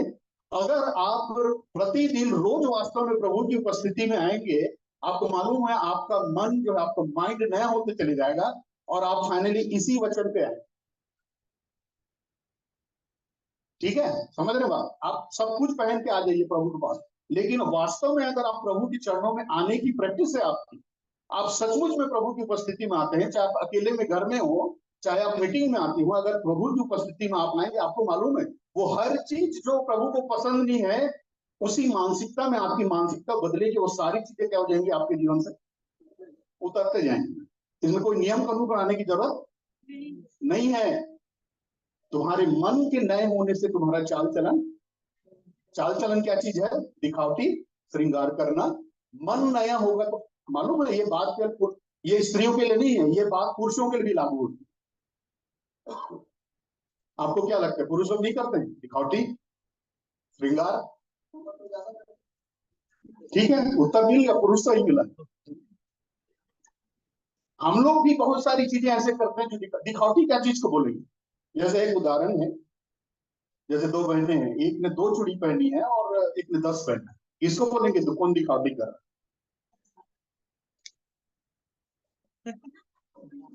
दोनों हो सकते हैं, मालूम है, दोनों हो सकते हैं। 2 वाले भी क्या कर सकते हैं, दिखावटी। कैसे पता चलेगी ये दिखावटी कर रही? कोई जाने की, और प्रभु जानते हैं, है ना। 2 चूड़ी पहन के यदि वो गई है सभा में और तब उसका ध्यान इस बात पे कि अरे वो मेरे में देख के नहीं बोल रही, बहुत सुंदर पहनी है, अगर उसके मन में ये बात उत्पन्न हुई, या वो श्रृंगार करते समय, तैयार होते समय आईने के सामने, मतलब दोनों की बात कर रहा हूं मैं, स्त्री की भी और इधर वालों की भी, भाई लोग की भी।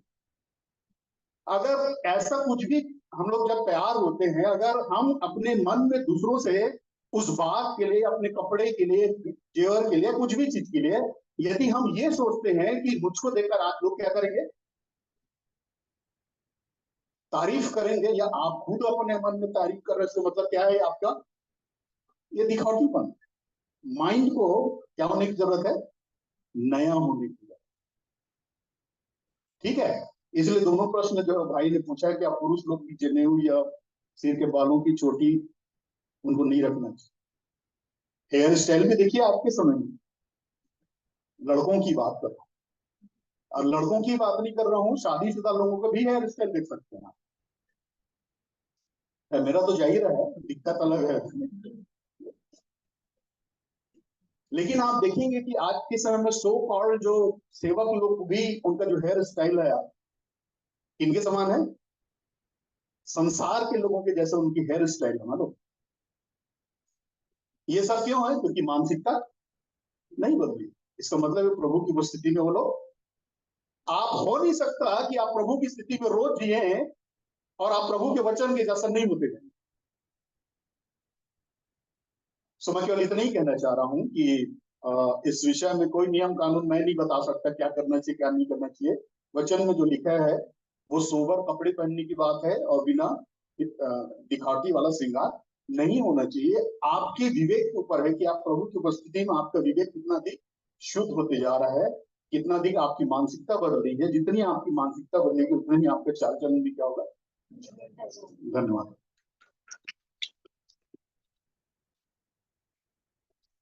धन्यवाद देते हैं भाई एंथोनी, जिन्होंने बहुत सुंदर ढंग से इसको एक्सप्लेन किया।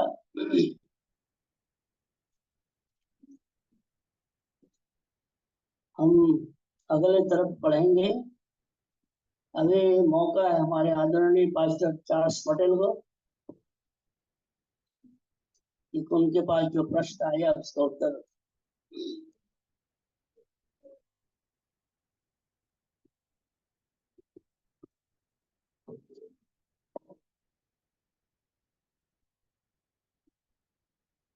परमेश्वर का धन्यवाद करते हैं। हम सब करते हैं कि परमेश्वर का वचन हमारे पास है और हर एक परिस्थितियों के लिए हमारे पास जितने भी प्रश्न हो हृदय के अंदर, सारे प्रश्नों का उत्तर परमेश्वर के वचन में है। मैं अक्सर वो लोगों से कहते रहता हूँ, खासकर अपने हिंदू भाई बहनों से, जब भी उनके साथ ऐसा संगति करने का अवसर मिलता है, जो पूछना है पूछ लो, क्योंकि दुनिया में कोई ऐसा प्रश्न बना नहीं है जिसका उत्तर बाइबल के अंदर ना हो। तो परमेश्वर का धन्यवाद करते हैं। वैसे भाई ने परिचय कराया कि बाइबल के एक्सपर्ट्स लोग, मैं बिल्कुल एक्सपर्ट नहीं हूँ, तो इसलिए मैं जहां तक मैं समझा हूँ इनको मैं बताता हूँ। मेरे पास वैसे जो लिस्ट दिया गया है उसमें 13 प्रश्न, और 13 प्रश्न को बताने लगूंगा तो 1 घंटे से ज्यादा लगेगा। तो इसलिए कुछ कुछ प्रश्नों को का उत्तर मैं बताऊं। जैसे कि पहला प्रश्न है, परमेश्वर की इच्छा को कैसे जान सकते हैं? कई बार किसी बात में डिस्कशन होने पर यह समझ नहीं आता कि जो डिसीजन होने पर डिसीजन लिया है वो अपनी बुद्धि से है कि परमेश्वर की इच्छा से। ये पहला प्रश्न है ये। और परमेश्वर की इच्छा को हम कैसे जान सकते हैं? अरे, परमेश्वर के लोगों ने बार बार परमेश्वर से पूछा है, प्रार्थना की है, परमेश्वर मैं तेरी इच्छा कैसे जानूं? इसका वैसे बहुत सारे पद हैं इसके संबंध, परंतु एक पद से आपको समझ में आ जाएगा, आप संतुष्ट भी हो जाएंगे। रोमियो 12 अध्याय उसका 1 और 2 पद।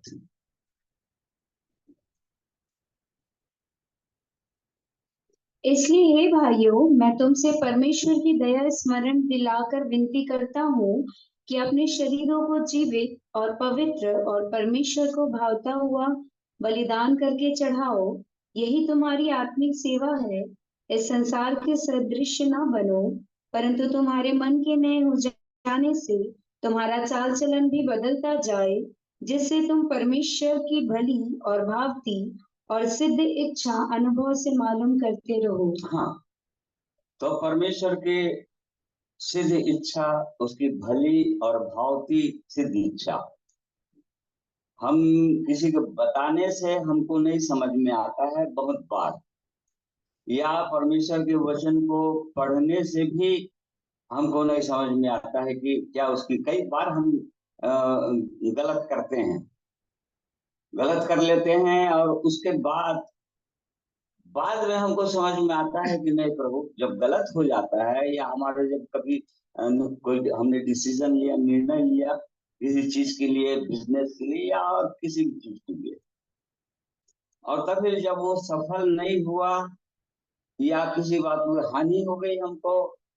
तब हमको समझ में आता है कि नहीं, ये परमेश्वर की इच्छा नहीं थी। तो इसीलिए यहाँ पर बोल रहा है कि तुम्हारे मन के नए हो जाने से तुम्हारा चाल चलन भी बदलता जाए। जैसे जैसे परमेश्वर की इच्छा को हम जानने लगते हैं, हमारा हृदय, हमारा मन बदलने लगता, चेंज होने लगता, परमेश्वर के विचारों के साथ हमारे विचार मिलने लगते हैं, और वैसे वैसे ही हम परमेश्वर की इच्छा को अपने जीवन के लिए अनुभव से हम समझने लगते हैं। और नहीं तो बहुत सारे लोग ऐसे कोई निर्णय ले लेते हैं करना है, जैसे कि बिजनेस अपनी इच्छा से यदि करेंगे, वचन में लिखा है तो अपनी समझ का सहारा नहीं लेंगे, परंतु संपूर्ण मन से उस पर। जब कभी एक व्यक्ति अपनी समझ के अनुसार निर्णय करता है या अपनी समझ का सहारा लेने लगता है, तब उसको आगे चलकर हानि उठानी पड़ती है, क्योंकि परमेश्वर की इच्छा को उसने समझा नहीं था, जाना नहीं था। तो यहाँ पर इस वचन से हमको जानना है कि हमारा चाल चलन बदलता जा रहा है कि नहीं, हमारी बुद्धि नई होती जा रही है कि नहीं, और कैसे होता जाएगा।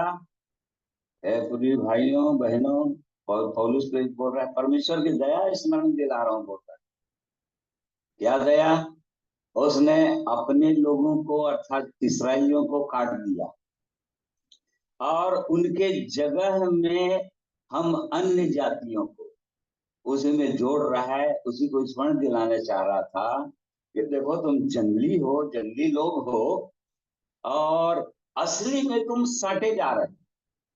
ये परमेश्वर की बड़ी दया है। हमारा कोई अधिकार नहीं, कोई हमारा नहीं, इब्राहिम के संतान नहीं, इसलिए अपने शरीरों को जीवित पवित्र परमेश्वर को भावता हुआ बलिदान चढ़ा दो, अपने आप को जीवित पवित्र। इफिसी 2:1 में लिखा है कि हर मनुष्य पाप अपराधों में मरा हुआ है। ये मरा हुआ जीवन है, हर चीज, अंग जो है मरा हुआ है, हाथ यदि मरा हुआ है, हुआ है, इसमें ब्लड सर्कुलेशन नहीं है तो ये कोई काम ही नहीं करता, इसको मरा हुआ हाथ दे देंगे। उसी प्रकार से हर अंग जीवित होना चाहिए, पवित्र होना चाहिए, मतलब हर चीजों से अलगाव होना चाहिए, और तब परमेश्वर को अपनी भावता उसको परमेश्वर ग्रहण करे। और ऐसा करते जाएंगे, लगातार लगातार चढ़ाना पड़ेगा, प्रतिदिन का जीवन ही, प्रतिदिन क्रूस उठाने का जीवन, तब परमेश्वर की सिद्ध भली मनसा को हम समझते जाए। तो 60 में इसका उत्तर मैं दिया। फिर दूसरा प्रश्न है, मत्ती 12:25 के हिसाब से जब हम अपने लोगों से स्वर्ग में मिलेंगे तो कैसा रिलेशनशिप होगा हमारा, कैसा हमको फीलिंग होगा वहां पर हम कैसे रहेंगे। तो मत्ती 12 में नहीं लिखा है, मरकुस में लिखा हुआ है, मरकुस 12 में लिखा हुआ है। शास्त्रियों फरीसियों ने पूछा था कि जब स्वर्ग में एक स्त्री के विषय बताया कि एक स्त्री के एक स्त्री के कितने पति हो गए थे, 7, और कोई संतान ही नहीं हुआ, और उसके बाद अंत में वो भी मर गए। तो अब उन कितने पति हो चुके थे, उसमें से वो कितनी पत्नी कहला, किसकी पत्नी होगी स्वर्ग में। और तब प्रभु यीशु ने कहा था, मत्ती 12 उसको पढ़ लो, क्योंकि जब वे मरे हुओं में से 12:25, हाँ, पढ़ लो। यीशु ने उनसे कहा, क्या तुम इस कारण से भूल में नहीं पड़े हो कि तुम न तो पवित्र शास्त्र ही को जानते हो और न ही परमेश्वर की सामर्थ को।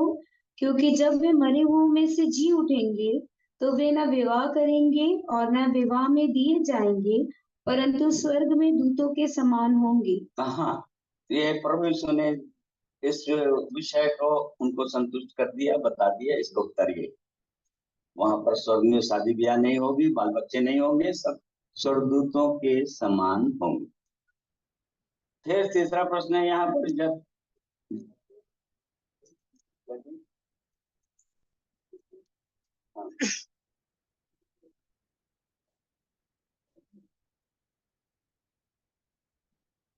हाँ तो तेरा तो प्रश्न है, मैं जल्दी जल्दी बता रहा हूँ, एक एक दो लाइन। जन सुसमाचार में जब मिसमैच होता है तो कौन से सुसमाचार को प्रियाती, अच्छा वो भाई देंगे, सुशील भाई बताएंगे इसको। यहाँ पर लिखा है एक्सप्लेन लूक 16:19, और तो भैया बता दिए कंगाल धनवान का। वैसे हिंदी में लिखा है अधर्म का धन, मतलब लुका 16:19 नहीं है, लुका 16:9 पर है कि अधर्म का धन क्या है।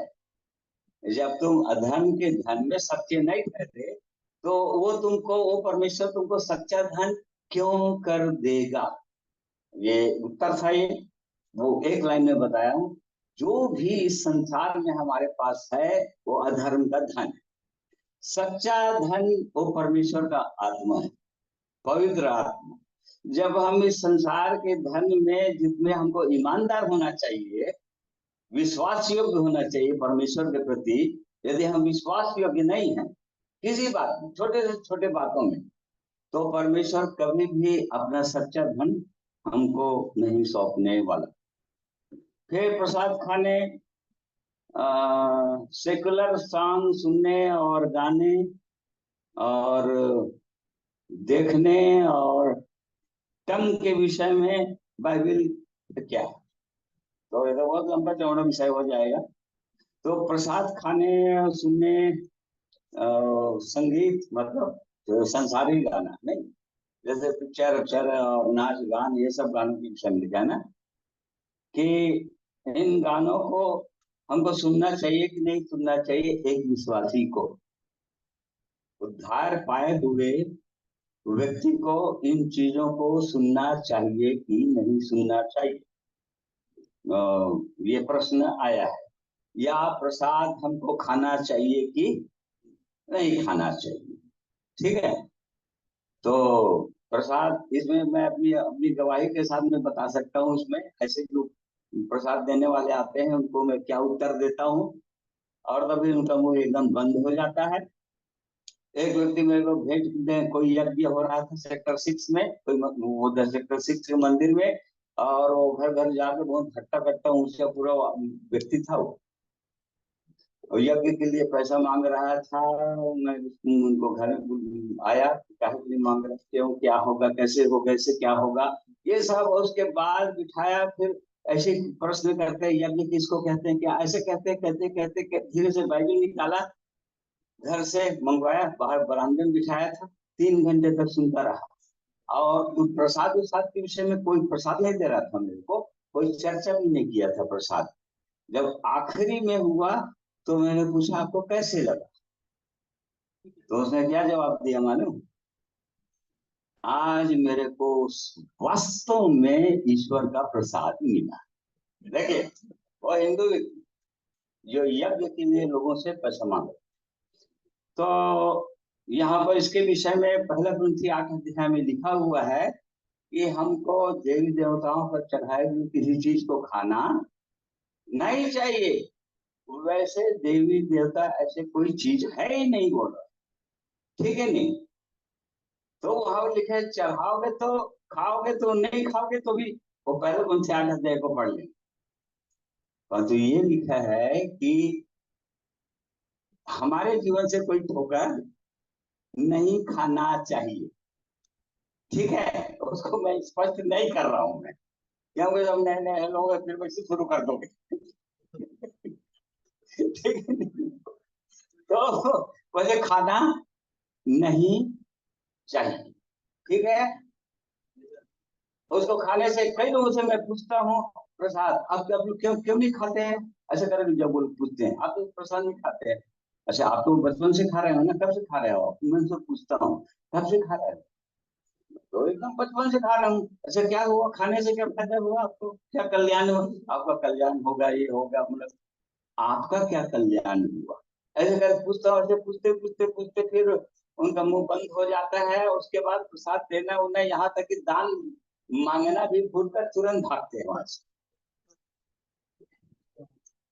तो इसका भी उत्तर आपको समझ में आ गया। और गाना सुनना उनना क्या है, यदि परमेश्वर के वचन को बार बार लिखा है, परमेश्वर के वचन हमारे कान किधर रहने चाहिए, परमेश्वर के वचन को सुनने के लिए तत्पर तत्पर होना चाहिए।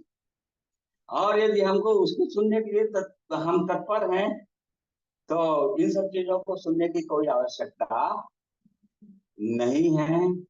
फिर पवित्र आत्मा जो देता है ना, परमेश्वर दिया है ना, वो तुरंत ऐसे परमेश्वर की इच्छा के विरुद्ध कोई भी काम करने से तुरंत बताता है कि ये ठीक, हृदय की शांति ऑटोमेटिक अपने ही आप भंग होने लगता है, उससे समझ में आ जाता है।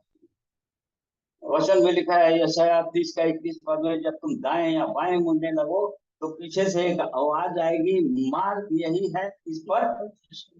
जब कभी भी हम दाएं या इसको खा लू क्या, या इसको सुन लू क्या, इसको कर लू क्या, संसारी लोगों के समान, अब तब यदि पवित्र आत्मा है जीवन में, तो वो पवित्र आत्मा परमेश्वर अपने वचन के द्वारा बताएगा कि ये गलत है।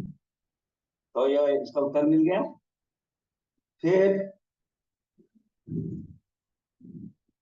क्वेश्चन है पहला पत्र 5:10, पहला पत्र 1:13, कितने प्रकार के अनुग्रह है। वो सारे अनुग्रह दाता ऐसा लिखा हुआ है वचन में, इसलिए बोल रहा है कि कितने प्रकार का अनुग्रह, अनुग्रह रूपी आत्मा। इब्रानी 10 अध्याय में लिखा हुआ है, उन्होंने परमेश्वर के अनुग्रह रूपी आत्मा का अपमान, ठीक है नहीं। तो मैनीफोल्ड विजडम मतलब पवित्र आत्मा का कई प्रकार का जो काम है, बड़ा अद्भुत अद्भुत काम एक विश्वासी के जीवन में, परमेश्वर के वचन पर विश्वास करने वालों के जीवन में वो काम करता है। अनुग्रह का आत्मा एक ही, ठीक है।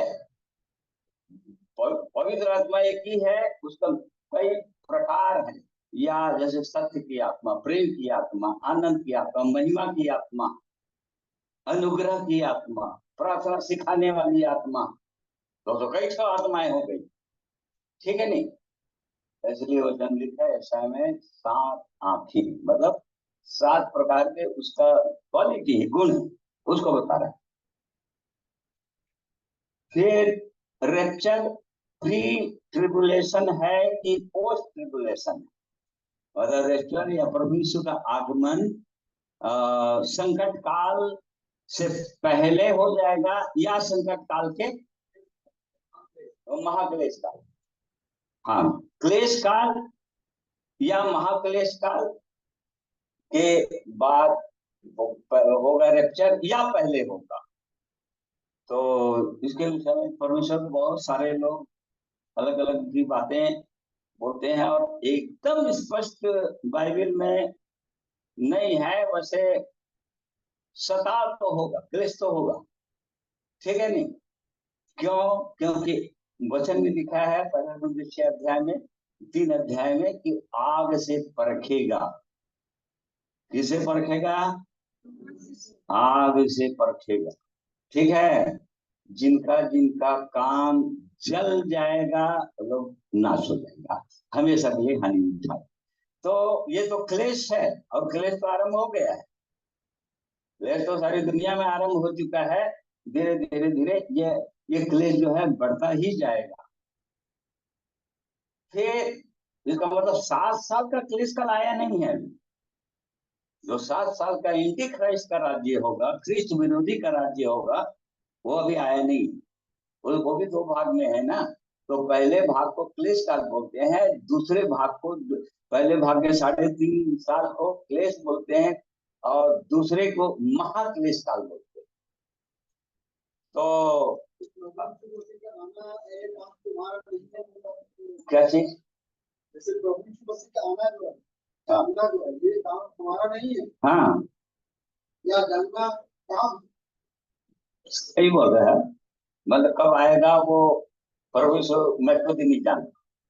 उसने कहा कि पुत्र को नहीं पता, कब आएगा वो नहीं पता, वो पिता को नहीं पता है क्यों कब आएगा, परंतु चिन्हों को बता दिया है। चिन्ह स्पष्ट स्पष्ट चिन्ह बता दिया है, जैसे कि मत्ती 24 अध्याय के अंदर बता दिया है, और दानियल 12 अध्याय में, और दानियल का और कई पूरे दानियल का भी पूरा वो बता दिया है कि कैसे कैसे कैसे क्या क्या घटनाएं होंगी। तो इन बातों को स्पष्ट रीति से हम नहीं कह सकते, लेकिन जैसा जहां तक मेरा विश्वास, ठीक है ना, कि जो महाक्लेश काल या 3.5 साल के बाद जो होगा, उससे पहले तो रैप्चर होगा पक्का, ठीक है। 3.5 साल पहले 3.5 साल एकदम क्लेश काल आरंभ होने से पहले भी हो सकता है। बहुत सारे परमेश्वर के लोग होते हैं, परंतु वो क्लेश काल आरंभ भी हो सकता है, उसी दौरान रैप्चर हो सकता है। तो एकदम एग्जैक्ट मैं नहीं बता सकता। हाँ हाँ हाँ, वो जो महाक्लेश काल मतलब, हाँ बहुत जगह सपोर्ट कर रहा है, जैसे 30 जून के 2 अध्याय उसका 2 और 3 पद, वो दिन तब तक नहीं आएगा जब तक अधर्म का त्याग न हो और वो पाप का पुरुष प्रकट ना हो, ऐसे भी।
तब ऐसे संकट का समय होगा जैसा किसी जाति के उत्पन्न होने के समय से लेकर अब तक कभी ना हुआ ना होगा, परंतु उस समय तेरे लोगों में से जितनों के नाम परमेश्वर की पुस्तक में लिखे हुए हैं वे बच निकलेंगे।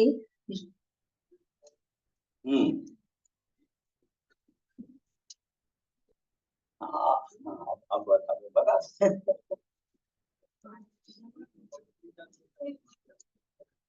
हाँ, उसे बच निकलेंगे। मतलब महाक्लेश काल से मतलब प्रभु के लोग, उद्धार पाए हुए लोग, प्रभु के साथ जाने के लिए एकदम तैयार हुए लोग वो चले जाएंगे। बस इतना ही जानिए, जानना ये है कि कभी भी आ सकता है। प्रभु यीशु ने कहा कि मैं छोड़ के नहीं आऊंगा, तो कब आएगा कब होगा उसके लिए इंतजार हमको करना नहीं है, हमको आज ही तैयार रहना। इस बात को एक विश्वासी को जानना चाहिए, समझना चाहिए। फिर यहाँ पर प्रेरितों काम 10 अध्याय 44 से 48 पद तक का क्वेश्चन किए हैं कि पवित्र आत्मा बपतिस्मा से पहले हो जाता है, मिल जाता है, या उस विषय पर वो जानना चाह रहे हैं। तो ये सही है, पता है अभी कि कर्नेलियुस और उसके परिवार जितने लोग एकत्रित थे, वे तो काम 10 अध्याय और 11 अध्याय में दिया हुआ है। तो उसमें वचन सुनने जैसे जितने लोग वचन, परमेश्वर का वचन पतरस के द्वारा सुनने लगे, सुनते ही जितने सुनने वालों पर पवित्र आत्मा उतर गया, लिखा। और तब पौलुस ने कहा करी इनको भी, अन्य जातियों को भी पवित्र आत्मा का दान दिया गया है। और इसलिए कल हर बता रहे थे, हाँ हाँ पतरस सही पतरस। तो इसी कारण से परमेश्वर ने कर्नेलियुस को उसके विषय में क्वालिटी दिया है। वो भले ही वो अन्य जाति व्यक्ति था, लेकिन परमेश्वर का भय मानता था, प्रार्थना करता था और यहूदियों को दान देता था, उपवास के साथ प्रार्थना करता था और बहुत ही भक्त यहूदी सज्जन व्यक्ति था। ठीक है ना। अब इसको परमेश्वर को जीवन देना था, उद्धार, और स्वर्गदूतों का उसने स्वर्गदूतों के द्वारा दर्शन दिए।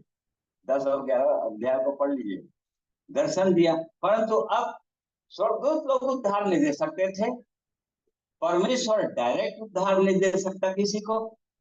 इसी कारण से जब पतरस सिमोन कोढ़ी के यहाँ मेहमान करके था, उनको सुसमाचार सुनाया, और तब उसी समय में परमेश्वर ने उसको दर्शन दिया था।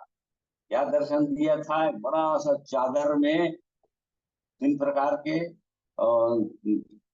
जानवर, अशुद्ध पशु पक्षी, चौपाए, उनको दिखाया था दर्शन में। वो देखा और नीचे उतरा और परमेश्वर ने कहा इसको मार खा ले। और ऐसा 3 बार हुआ। बोल मतलब परमेश्वर ने उस दर्शन को कंफर्म किया कि नहीं, परमेश्वर ही दर्शन दे रहा है। और तब फिर पतरस ने कहा था, नहीं प्रभु, मैं कभी भी आज तक कभी अशुद्ध वस्तु को मैं खाया, मैं कैसे अशुद्ध वस्तु को खा लूं मैं? परमेश्वर ने कहा था कि जिसको परमेश्वर शुद्ध ठहराता है उसको तू अशुद्ध मत। जब ऐसे ही दर्शन के विषय में सोच रहा था, भूखा प्यासा, और तब तो परमेश्वर ने जिनको भेजा था पतरस, और लोग, वो लोग खटखटाए जहाँ थे, और तब फिर उन्होंने कहा कि भाई चल, उधर जाना है। और तब फिर उसको समझ में आ गए, जब कर्नेलियुस के घर में गया, या मेरे को समझ में आ गया। 10 अध्याय का 38 पद में क्या है? परमेश्वर किसी का पक्षपात नहीं करता, परंतु हर लोगों पर, जितने लोग दुनिया के जो परमेश्वर का भय मानते हैं, उनकी वो उन पर दया करता है, उनको उद्धार देता है। तो यहाँ पर ऐसा परमेश्वर को इसलिए करना पड़ा, हमेशा ये नहीं होगा। ये केवल अब तक केवल इस्राएली लोगों को समाचार सुनाया जाता था, यहूदी लोग ही इस पवित्र आत्मा के भागीदार होते थे। इसी कारण से तो पतरस को समझ में नहीं आ रहा था, इसीलिए तो परमेश्वर को उसको दर्शन देना पड़ा अशुद्ध वस्तुओं का, क्योंकि वो अन्य जातियों में काम करवाना चाह रहा था। और तब फिर इस कारण से वो पतरस कभी भी कट्टर, एक तो यहूदी था वो कभी भी उसमें जाता ही नहीं, ऐसा सोचता ही नहीं है, उनको बपतिस्मा देता ही नहीं। इसी कारण से परमेश्वर को उनके बीच में पवित्र आत्मा उंडेलना पड़ा, और तब फिर वो लोग बपतिस्मा लिए। और अभी ऐसा नहीं होता है प्रिय भाइयों बहनों, ये बता दे रहा हूं, अभी वो क्रम नहीं है। वो तो अन्य जातियों के लिए आरंभ किया था, जिस प्रकार से यहूदियों के लिए प्रेरितों का 2 अध्याय में पवित्र आत्मा को उंडेला था 120 लोगों के अंदर, वहां से आरंभ किया था। अब उस परमेश्वर को अन्य जातियों के लिए आरंभ करना था, ताकि ये लोग जो सारे के सारे यहूदी लोग थे, वो उसके विश्वास कर सके कि परमेश्वर की इच्छा और योजना को विश्वास पहले उतर गया।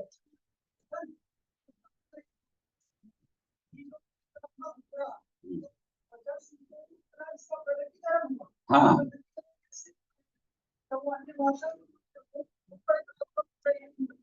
हाँ, इस कारण से वो घायल हो गए, लोग टूट गए परमेश्वर के वचन को सुनकर। और पवित्र आत्मा ही घायल करता है किसी व्यक्ति को। हाँ, बपतिस्मा लेने के बाद बोले पहले। अच्छा, हाँ ठीक है। हाँ हाँ, हमारी ही नाय इन पर भी पवित्र आत्मा उंडी लग गया है, तो फिर मैं कौन हो सकता हूँ कि इनको बपतिस्मा ना दूं। हाँ बिल्कुल। अब अन्य जातियों पर उसी रीति से, मतलब अन्य जातियों के लिए भी है पवित्र आत्मा, परमेश्वर की योजना। इस बात का परमेश्वर आरंभ कर रहा, अन्यथा ये लोग कभी भी विश्वास नहीं करते। प्रभु यीशु के प्रेरित लोग कभी भी आगे नहीं बढ़ते इसमें। इसी कारण से परमेश्वर को ये काम, क्या चीज, नहीं, कोई प्रगटीकरण नहीं है, वो अलग विषय हो जाएगा एकदम, वो बहुत लंबा विषय, ठीक है नहीं। और उसके विषय में व्यक्तिगत रीति से मिल सकते हैं।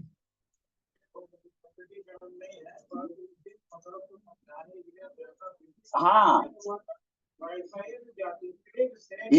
इनको भी विश्वास हो जाए, यहूदियों को, कि परमेश्वर की योजना अन्य जातियों के लिए भी है, उद्धार की योजना और पवित्र आत्मा पाने की योजना। इस बात को प्रकट करना चाह रहा था परमेश्वर। तो क्लियर हुआ। फिर और क्वेश्चन है कि 1/3 एंजल हेवन से गिराए गए, कहाँ लिखा है?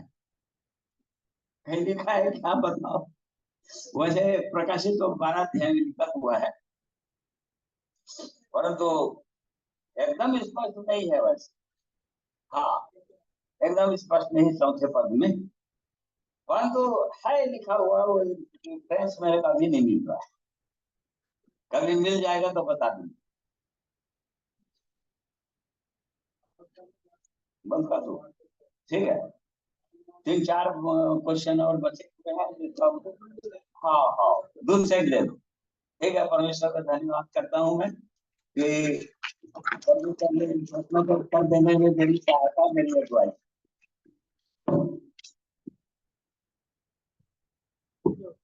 बहुत धन्यवाद। मुझे पहले ही सूचना देना चाहिए था कि एक व्यक्ति जो है किसी प्रश्न को रखेगा। यहाँ पर हजारों बैठे हैं, 1000 प्रश्न आएंगे, हमारे पास टाइम लिमिट है।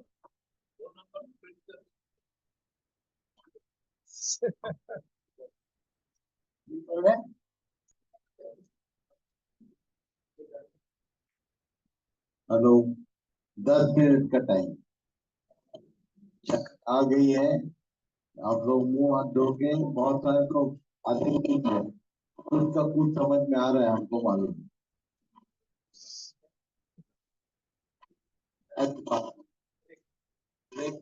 अच्छा, बाकी ब्रेक के बाद आप लोग जा सकते हैं।